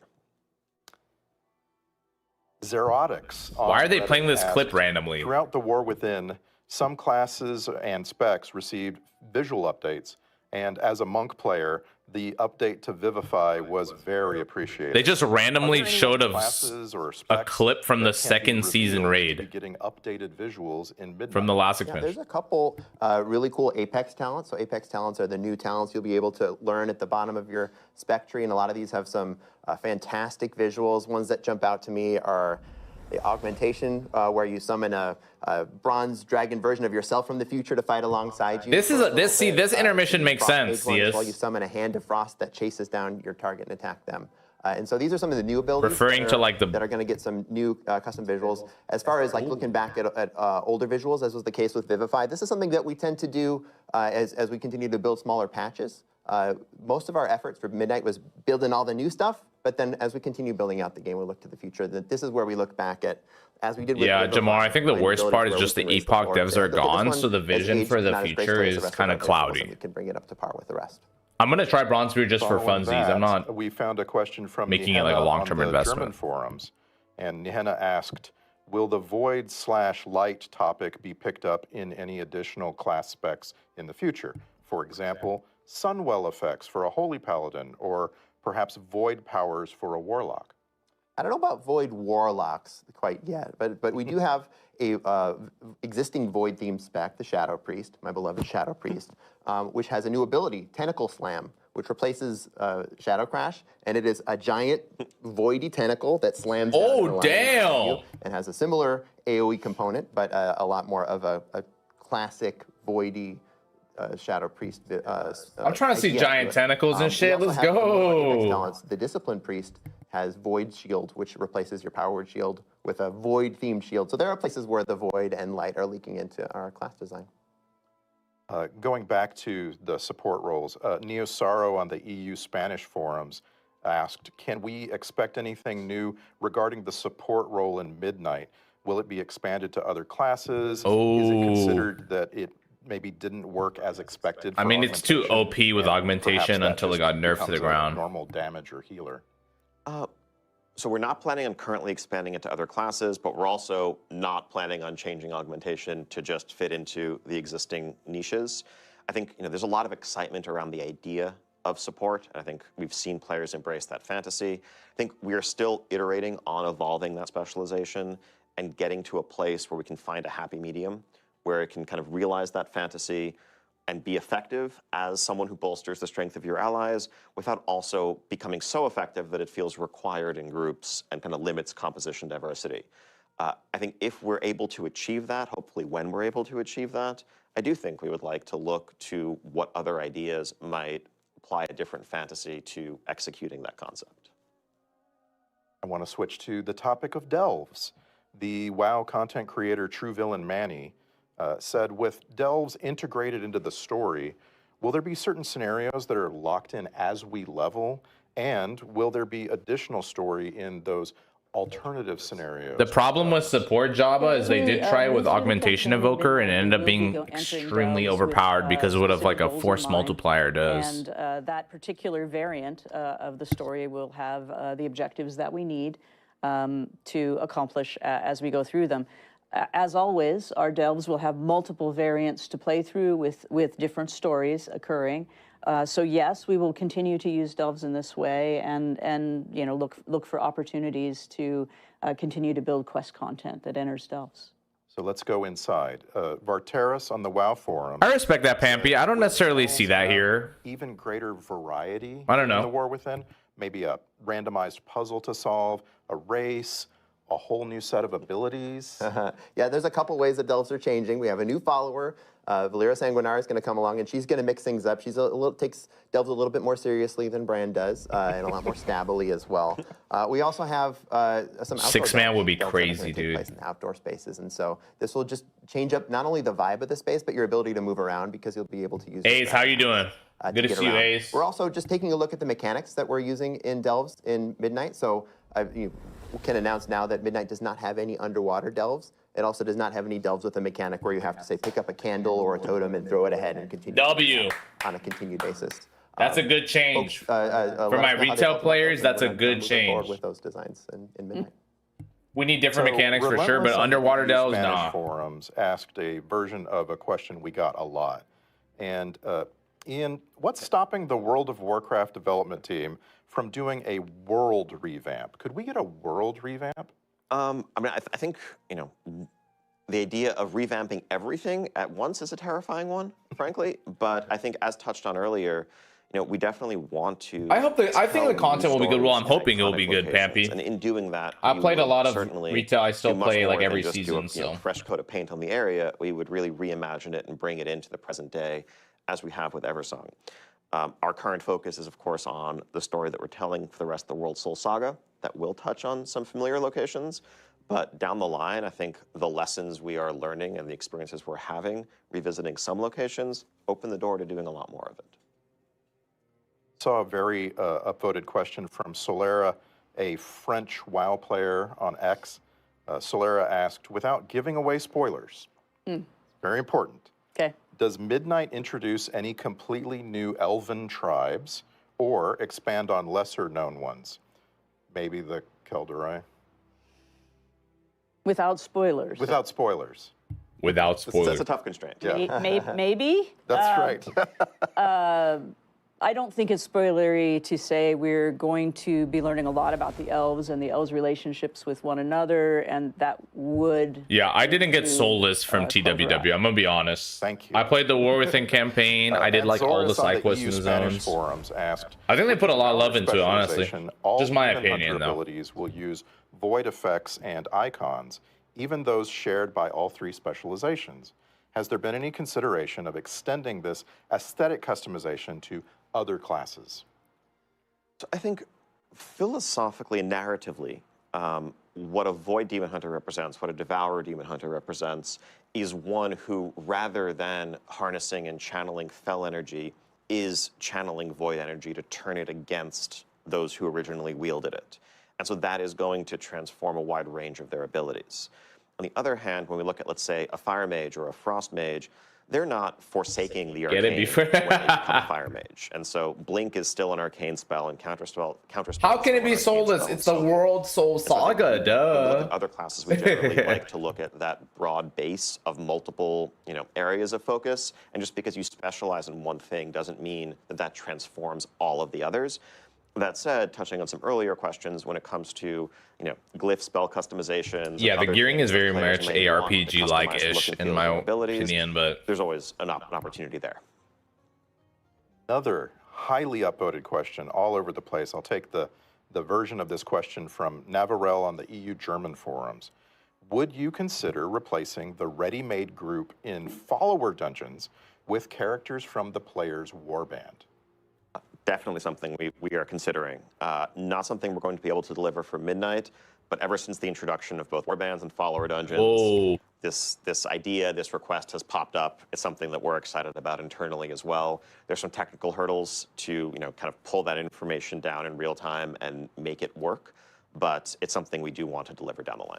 Ian's not lying about technical hurdles. There were multiple technical hurdles in the way. We're actually jumping over one of them with Training Grounds, where we're changing the way that some of those game-controlled characters or bots are built to be building Training Grounds in this way gets us one hurdle closer to being able to do. apparently the AI for There are Training so Grounds many PvP people is a in this lot development better. Team that I would call technical hurdlers. Engineers, that's just what they do. They jump over hurdles. So, Maria, Silo on the WoW forums asked, will there be new mini-game type quests in Midnight? Yes, there will be. We actually have a new mechanic that was created for Zulaman specifically, where you will do some, underwater stuff, but it's quite fun. It's the Amani Abyss style. You're gonna be going fishing troll style. Follower mythics. Yeah. That's oh, a revelation. I like that.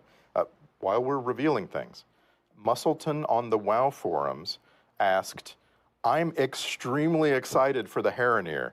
Can you share more information on their druid forms? Well, conveniently, if you watched the deep dive, you saw What up, a Barry? flash of those.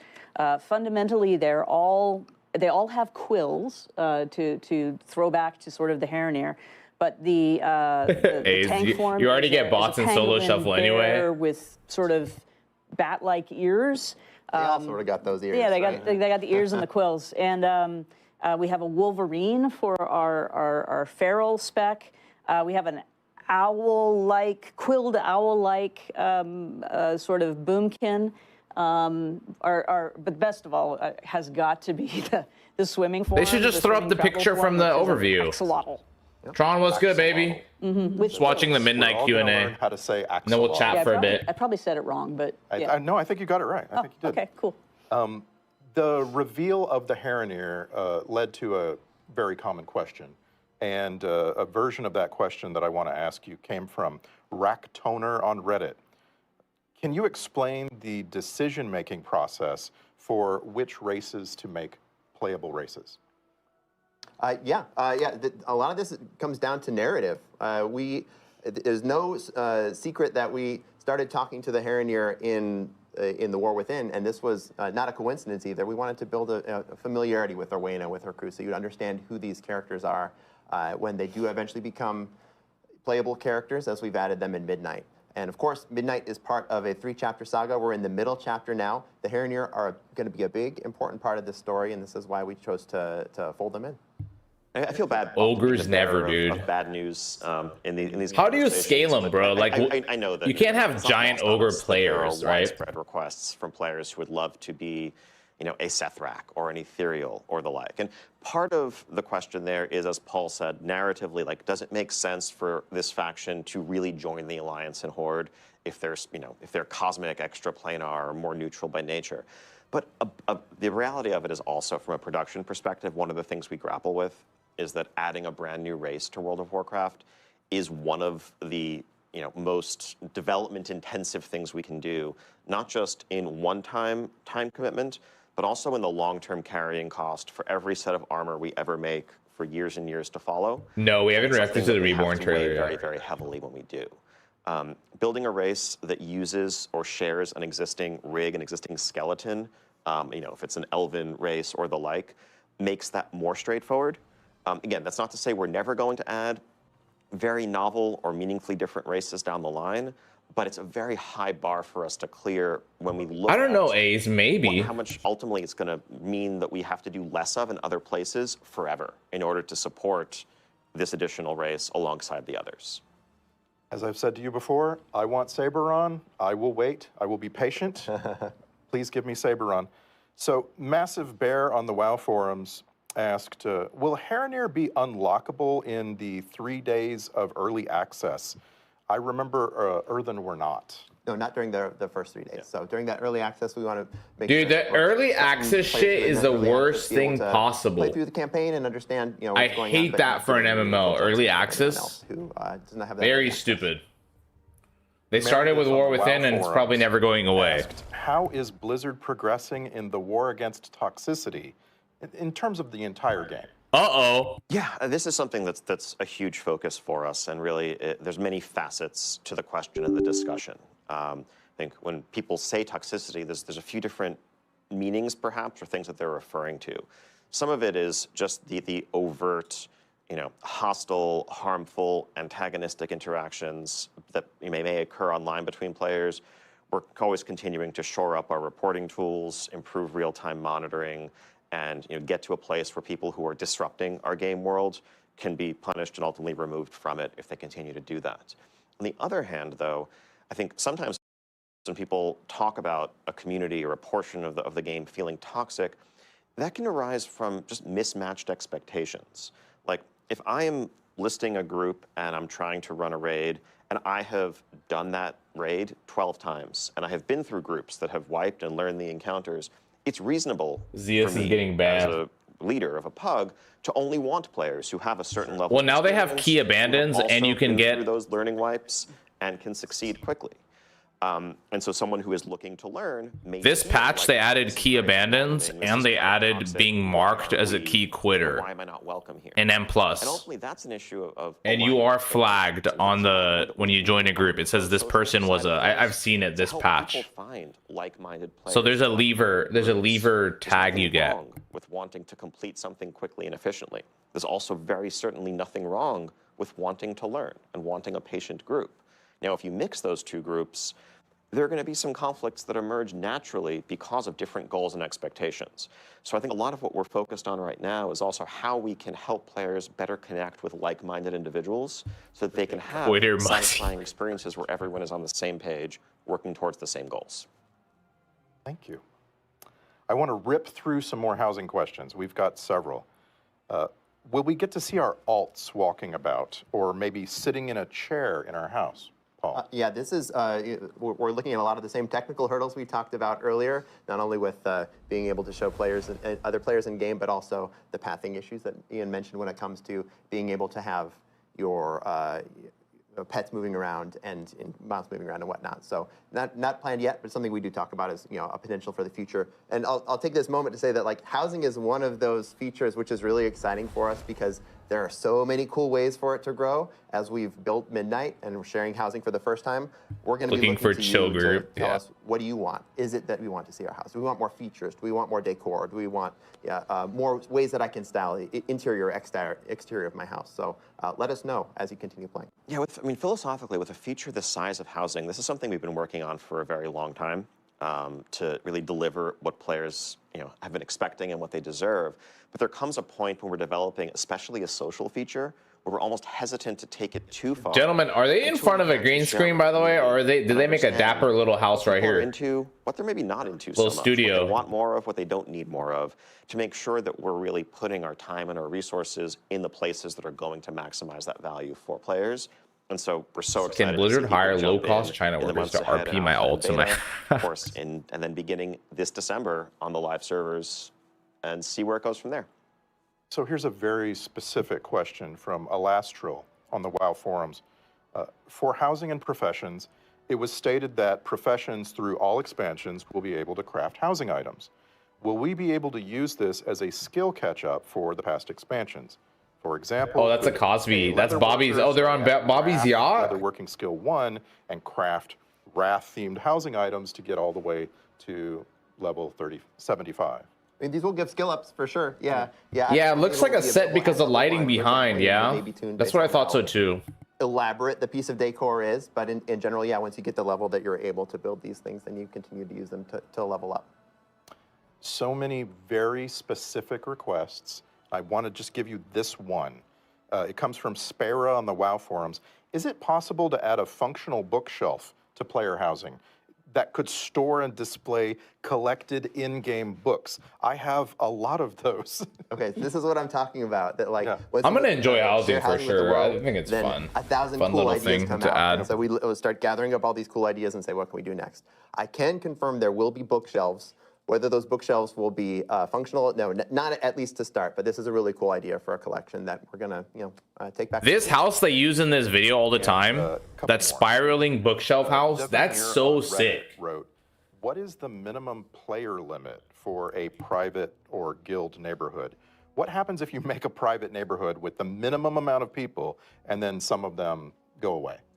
So this is something that's still a bit in flux. I think our current thinking is that just like signing a They guild care about charter, PvP? you'll need 10 players to. I mean, they charter made some a changes in the private last zone neighborhood. for it. We'll see. And that's for a couple of reasons. Part of it is, in order for neighborhood systems, endeavors to really function optimally, there's a certain number of players that are going to be expected to really drive the system. But also a piece. See, of money, you heard it here first. We sacrificed performance. Classic Using Plus to get extreme example, housing. if literally every single Take player that. online had their own personal neighborhoods, that would be potentially millions of simultaneous entire districts that need to get spun up, trying to make sure the servers don't melt here. And so striking a balance between what's going to be a good social experience, but also... Bro, who remembers WAD launch and garrisons and servers? Like, garrisons broke servers for like weeks. If we're able We'll see if like the neighborhoods and housing starting in December breaks everything. We'll see. how the tech side of it unfolds. At least they're doing it in December, not with midnight launch, so. Reddit from a player named Backstabbeth. And this is a question I have myself. Fairly a trustworthy fellow. Very much. Will there be a list of collections and their sources for housing materials before housing goes live so that we can begin to start hunting for those items, maybe reputation, achievement requirements? I'd love to know what I already have or what I'm close to having. Yeah, a ton of that is going to be visible in the alpha build coming up in just a day, but we'll have a blog summarizing it so you don't need to go trawling for the information, and that way everyone can get a head start on checking off those achievements that you may have missed. Let's come back to a couple of fun questions before we go here. Bale Samel on the WoW forums asked, are we getting a capybara Loa? There are capybaras in the Yamani screenshots. The people yearn for a capybara Loa. Well, conveniently, there is one. What? His name is Philo, the capybara Loa of children. Oh, nice. And I hope he has a prominent headdress. Absolutely, and a glorious necklace. That's Capybara Loa. Loas should be very well outfitted, I think. What the fuck? Finnerfin on the WoW forums asked, could we see the return of class quest lines? Legion was great, and it was fun to have a unique experience questing on alts. Yeah, I want a capybara quest lines mount. come up really often. Miss Muzzy as loves something people are capybaras. excited Wait till she about. finds that out. I gotta show this to her. Certainly do want to look more at, expanding on classes. We had a lot of fun doing the Warlock one, for example, not too long ago. But most recently, the best way for you to play some class quest lines, if you never played them, has to do with our lore walking, because where we had restrictions, for example, on the Xalatath story, previously, a lot of people didn't know anything about Xalatath and the knife, and by playing that lore walking, they had the opportunity to play that portion of. I mean, having lore playable in the game again to like go along with it because you don't play in the certain expansion is really good. That's a good. But this is certainly an area that. I mean, it's a good improvement for people who care about the lore. Also, yeah, I could see Classic Plus having a box cost Java. That would be interesting. And yeah, I don't think they're gonna make Classic Plus without an initial cost to it. Especially with Microsoft looking at it, it's like, bro, what are we doing making this? Like, we better charge something, obviously, and have the monthly. Martian, Zuburius on our forums all asked versions of this. Ian, how will player power progression be updated in Midnight, especially regarding Valor Stones? So yes, so the way the upgrade system's played out over the last couple of expansions, I think we're happy with the sort of granular incremental progression that complements that spiky randomness of loot drops. But there is, and we agree with player feedback that we've heard, potentially one too many moving pieces and a bit too much complexity in the current system. So I can announce that Valor Stones as a currency will be going away in Midnight. Whoa! Needing to gather the crests that you need, and that should be sufficient. We're also looking to streamline the system a little bit and more clearly pair individual crest tiers with appropriate gear upgrade tracks. That's huge for the retail fans in here. That's huge for the retail crowd, bro. No, I think that's great. Yeah, yeah. We're over here pumping fists. Yes, absolutely. Very excited. Yeah, rip Valor Stones. Well, and on that note, damn. Let's go. That's our time. Thank you, Let's go, Ian, Ace. Paul, Maria. Thank you for taking the time, and thank you to everyone watching.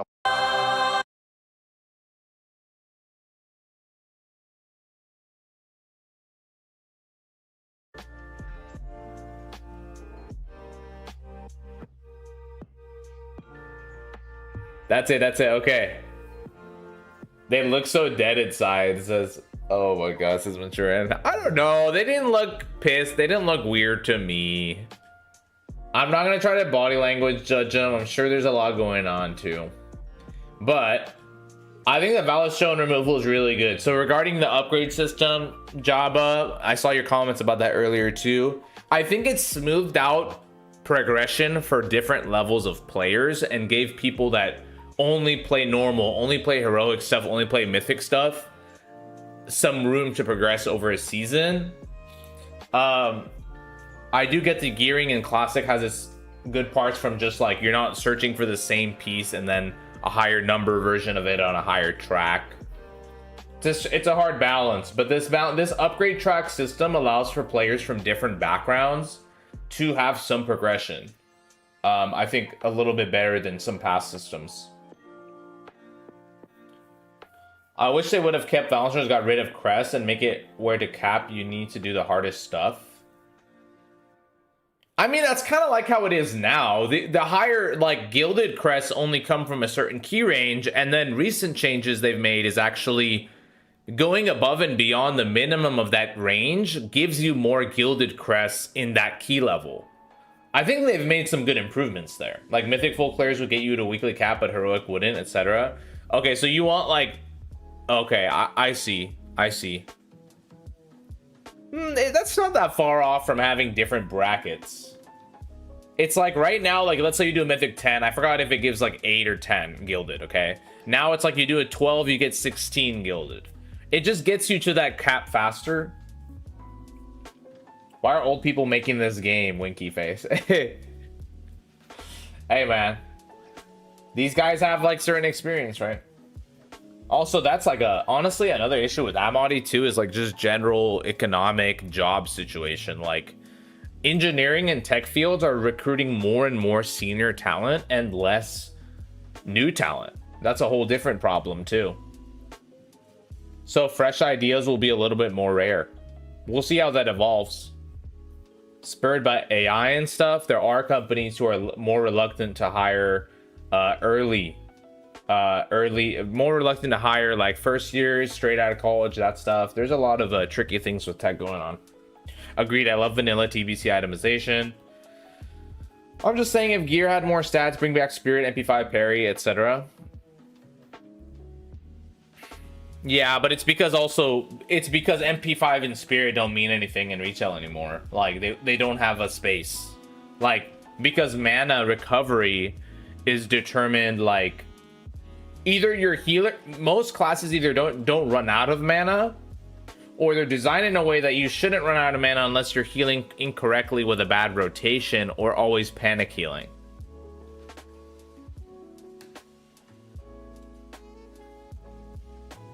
Juniors are replaced by AI Kappa. I mean, it's happening in some places, bro. The fresh ideas today are add more gambling. I mean, yeah, like you hitting Bronzebeard Friday, yes. I'm looking forward to those PvP changes. Sure, I've had 20 years to get good, but it's so scary thinking about getting my fudge packed. We should all be at the same floor level. Thank you, C-Buddy.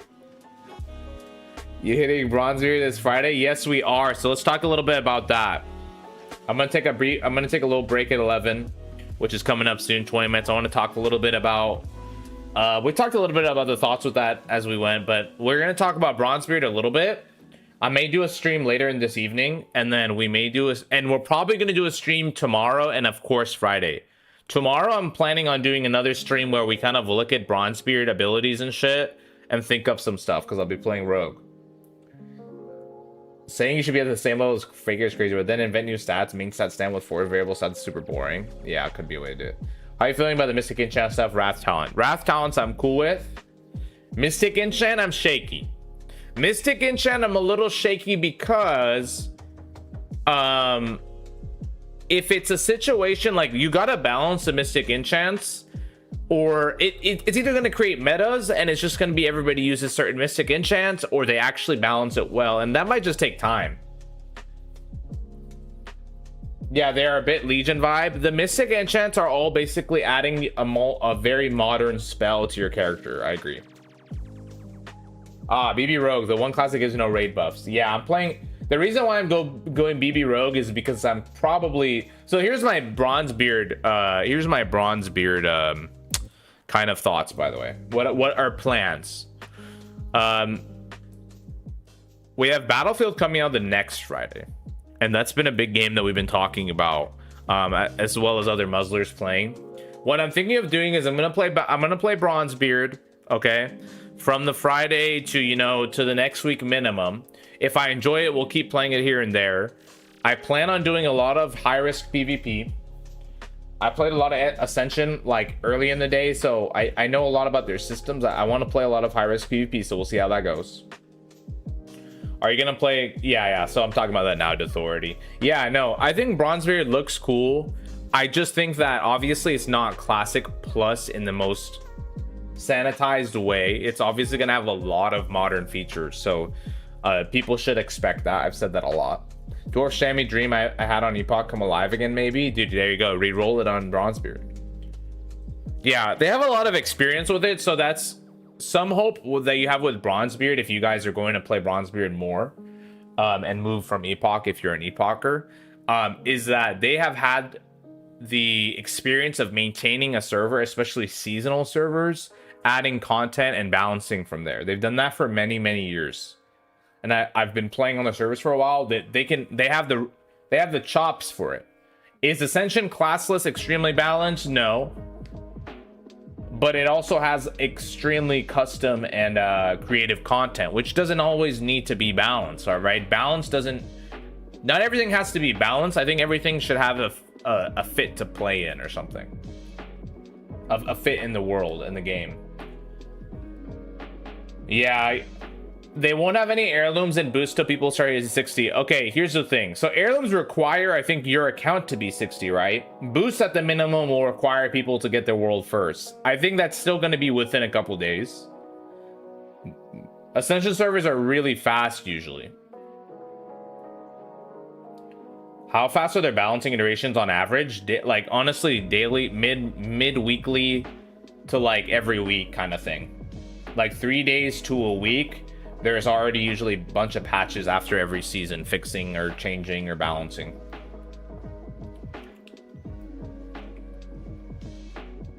Barry says, I may have dropped all 1200 DP I got from making Epoch content on everything on the shop for BB, lol. Barry literally has a super juiced account. No, see, that's the thing with, it's just, that's the thing I tell everybody with Bronzebeard, man. Again, you need to put the hate against pay to win behind you if you want to play it for a long period of time, because pay to convenience and pay to win features is part of Ascension. Like, unless they start making it so that you cannot trade DP items and you can't basically exchange DP items, aka donation point items, for gold, all those things will be in there.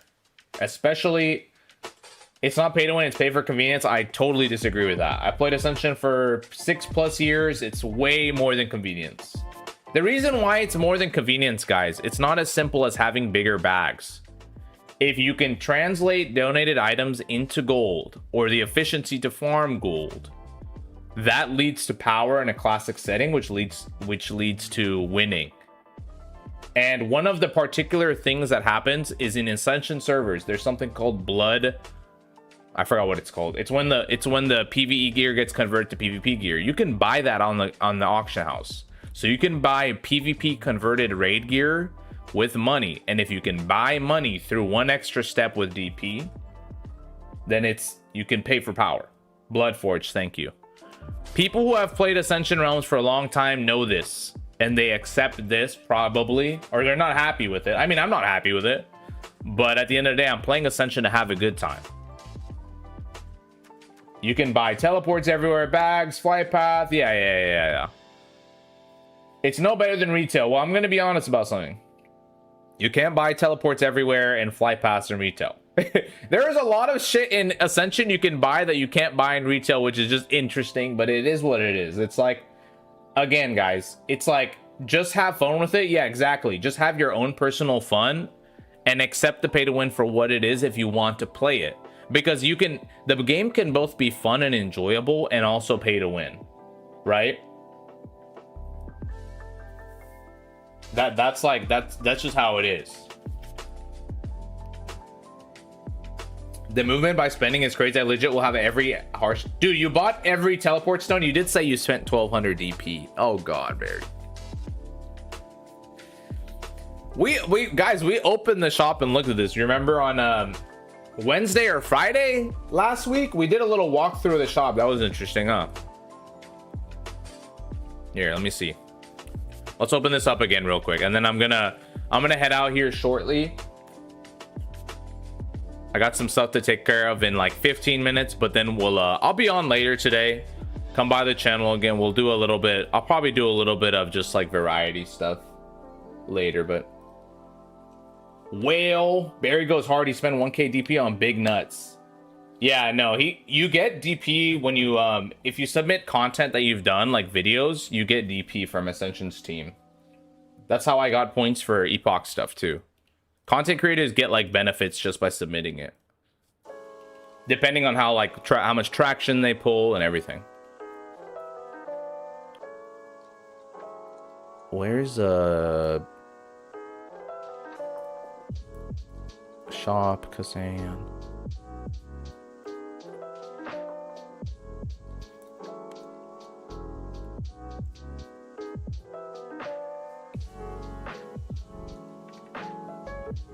So let's talk about some stuff. Like what I'm trying to say, guys, is let's move the chat back here. Let's put this doinky doink back here. Put this bad boy back here. Boom. This shit's a little misaligned, but whatever. Oh, that's probably fine. Okay, let's talk about this. Okay, so like, for example, we've talked about this many times. Having a book that lets you train your stuff as you run around. Obviously, the basic stuff of like talent, having extra talent sets. Boosters. Those boosters are going to be more available later. Those are XP boosts. And a lot of people say whatever. It's just a convenience of leveling faster. Okay. Here's the thing. That's where I talk about perspective. If your perspective of this is classics like WoW, reimagined type stuff, I would think that as a classic MMO, the cost of traveling around, not having a ton of bank slots, not being able to access your bank from everywhere, not being able to fly everywhere at level 1, basically, via like flight masters. I would believe that those traveling things, they matter, because I'll give you some examples of traveling and why it matters in the classic world. Not other than the fact that this server already has Dungeon Finder, okay? How do you think the world will be populated if everybody can fly to all the flight paths if they like, by buying this stuff, or queue Dungeon Finder all the time? It's less populated, even though there's a bunch of custom stuff to do. That means if you like to PvP in the world, there's less world PvP. If you just want to see people around doing stuff, it's less of it. Now, will there be a lot of that in the beginning? Probably. But there are level ranges where people will start to dungeon spam, right? These are very different like philosophies in game design, and Ascension has always bought into a more modern philosophy, whether they call it classic or not, and that's okay. Like, that doesn't make it bad. Remember, I'm not saying it's bad. I don't want people to get all upset. Well, if you get upset, you get upset. Can't control it. But yeah, at 15, and it's probably going to be very quick, right, to get to 15. So these are modern game philosophies. The fact that, like, obviously we're not going to get Mana Storm that we know of for now, right? But obviously they have like M+ in the end game. They have multiple difficulties of raids. That is good for different things. At level 15, you go to your class trainer and spam dungeons. Quick. It says he is, yeah. Oh yeah, you're going to be feral tanking, huh? As soon as people unlock heirlooms, PvP is going to be really tough for people who don't have heirlooms. I haven't even thought about that. That's a good point. But here's the thing, Alex. Don't need a leveling book if you're just looking for dungeon. Exactly. Yeah. This is a crazy one too. This is a cool one. I love this one. This one, just like the funny thing about this one is Khadgar's head. He gives you every dungeon quest. Every time you go to a dungeon, you summon Khadgar's head, right click on him, and he gives you every dungeon quest for that dungeon. It's kind of funny. Yeah, for all taking instant queues, instant training, so easy. Exactly. Yeah. No, a lot of people will be dungeon fighting. I'll tell you this. I could see almost every Ascension player, like the Ascension crowd who's going to be on Bronzebeard, which is a lot of people. Those guys have been conditioned to RDF and Mana Storm spam for years and years, season after season. Now, what you guys can do if you're really interested, For my folks who want to play in the open world, I really implore you to explore the trials. This is a really fun way to mix up your gameplay, okay? So we're gonna talk about this on Thursday, especially. I'm gonna go through this on the I guess the PTR realm. I'll try to log in and talk about some of these for my epochers, or maybe even later today. I do have to hop out soon, but this is a way for the folks who want to play in the world to have challenges that are fun for them, okay? And there's a lot to explore. Will Khadgar be in wheelchair for lore accuracy? No. Unfortunately, they don't have him in a wheelchair, Blub. They got him in a floating ball. This is a really cool one, for example. You and a duo have to group up and do all the dungeons. You have to kill Edwin Van Cleef as a duo only before level 21. This is a really cool challenge. They also have this for trios. There's a pair in the lair and then trios too. That one's a hard challenge. Dungeons have level scaling and they feel rushy and boring. Yeah, I mean, I'll tell you this. If you guys played Mop Classic recently, the dungeons are very moppy. You queue up, you fucking blast everything. You just pull a bunch of shit, you AoE it, and you move on.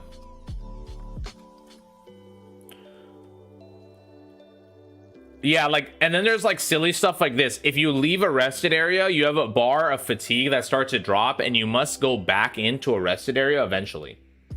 So I implore the people who don't want to do the RDF spam, who kind of see that the open world has like maybe population issues. We'll see. In a launch, I don't think as much. There's a lot of cool stuff to explore here. So trials are a really fun way to spice that up. Another thing they do is on the map they have XP bonus zones that happen for in the open world. I don't know if they mention it here. I don't think they have it on here. I'm gonna open up the PTR later and show people. If not later today in the stream, in the second stream for today, we'll do it tomorrow when we have a longer stream. Oh damn, I wish they had a yeah, they have like level scaling in the world too. There's a dungeon trial that you should do if you're RDF spamming too. Yeah, it's like do certain things before I forgot what it is, but it's similar to this. Like you do certain dungeons by before certain levels. You have to kill certain bosses before certain. One of the ones I did when I played Ascension back in the day was it was a hardcore challenge, Iron Man. So you can't group with people, and if you die, obviously it's over. But it was to do certain monster bosses and the STV, the final quest of the Stranglethorn STV King, the king whatever, kill the king. I forgot that tiger's name. It was like kill that king tiger before a certain level, and it was all you have to do it solo. It's incredibly hard. You basically have to use like a kite strategy.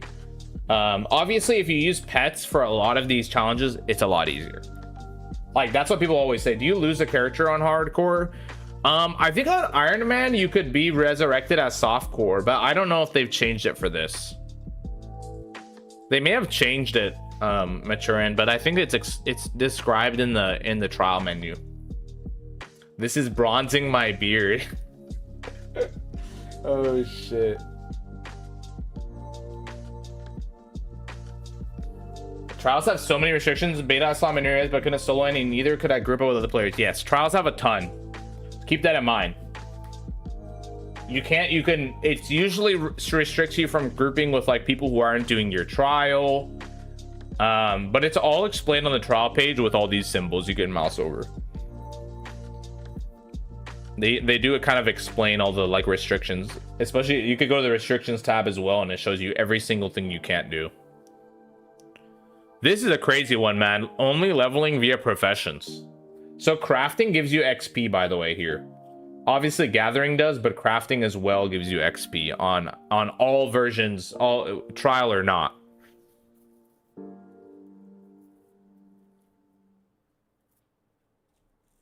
Yeah. Okay, so here's the plan for today. I got some stuff I gotta handle. I'm gonna come back in the afternoon Obviously, you have alerts on, whatever, you'll see me then. I'll stream. I'm gonna stream later today. We'll probably poke around a few Bronzebeard things, talk about that. We maybe do some mop stuff and just talk. But we'll do another stream in the evening and chat with you guys. We'll just do some nice talking about.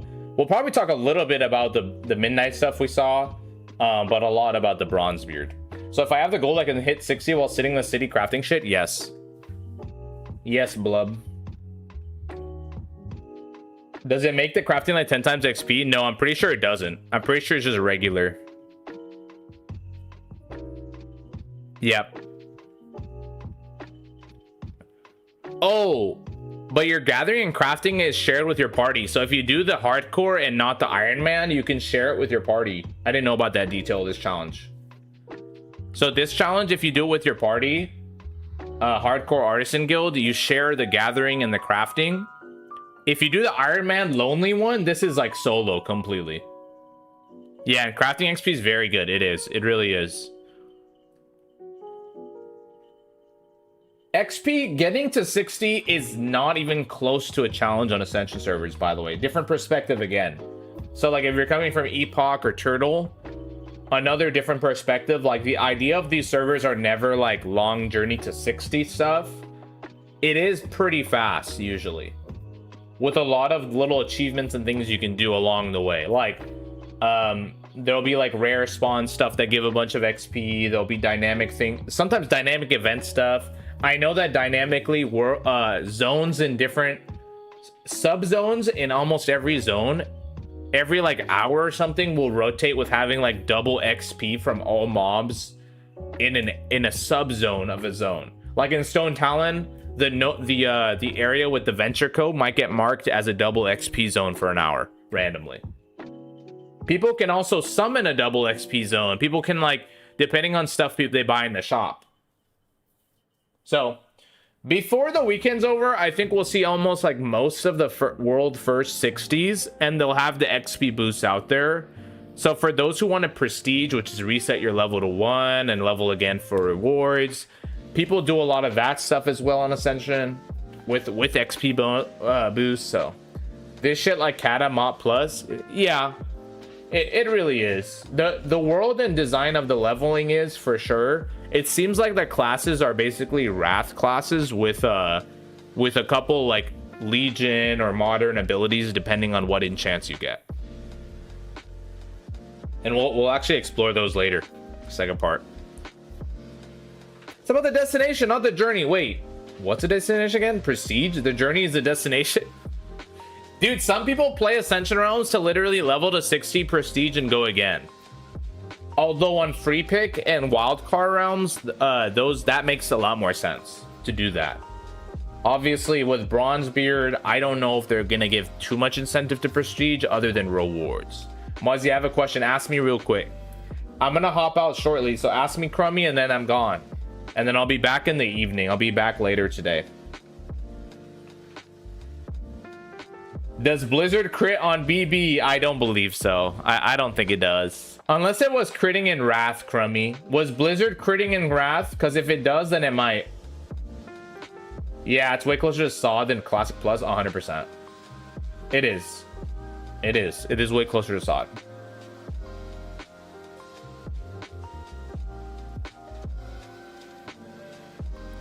Yeah, Crummy. I think if it's like, if Wrath Blizzard crit, then this will crit.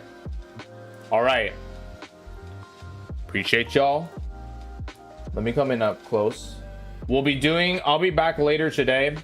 I got some stuff to take care of for now. Thank you for watching the midnight stuff with me and the Q&A. Good chat we had. We'll talk about Bronzebeard later today and tomorrow. I'll be streaming on Thursday and Friday, maybe even tonight. I'll be at the Bronzebeard launch, of course, on Friday, but we're probably going to explore the PTR Thursday a little bit too. Ooh, Crummy, you might be lucky.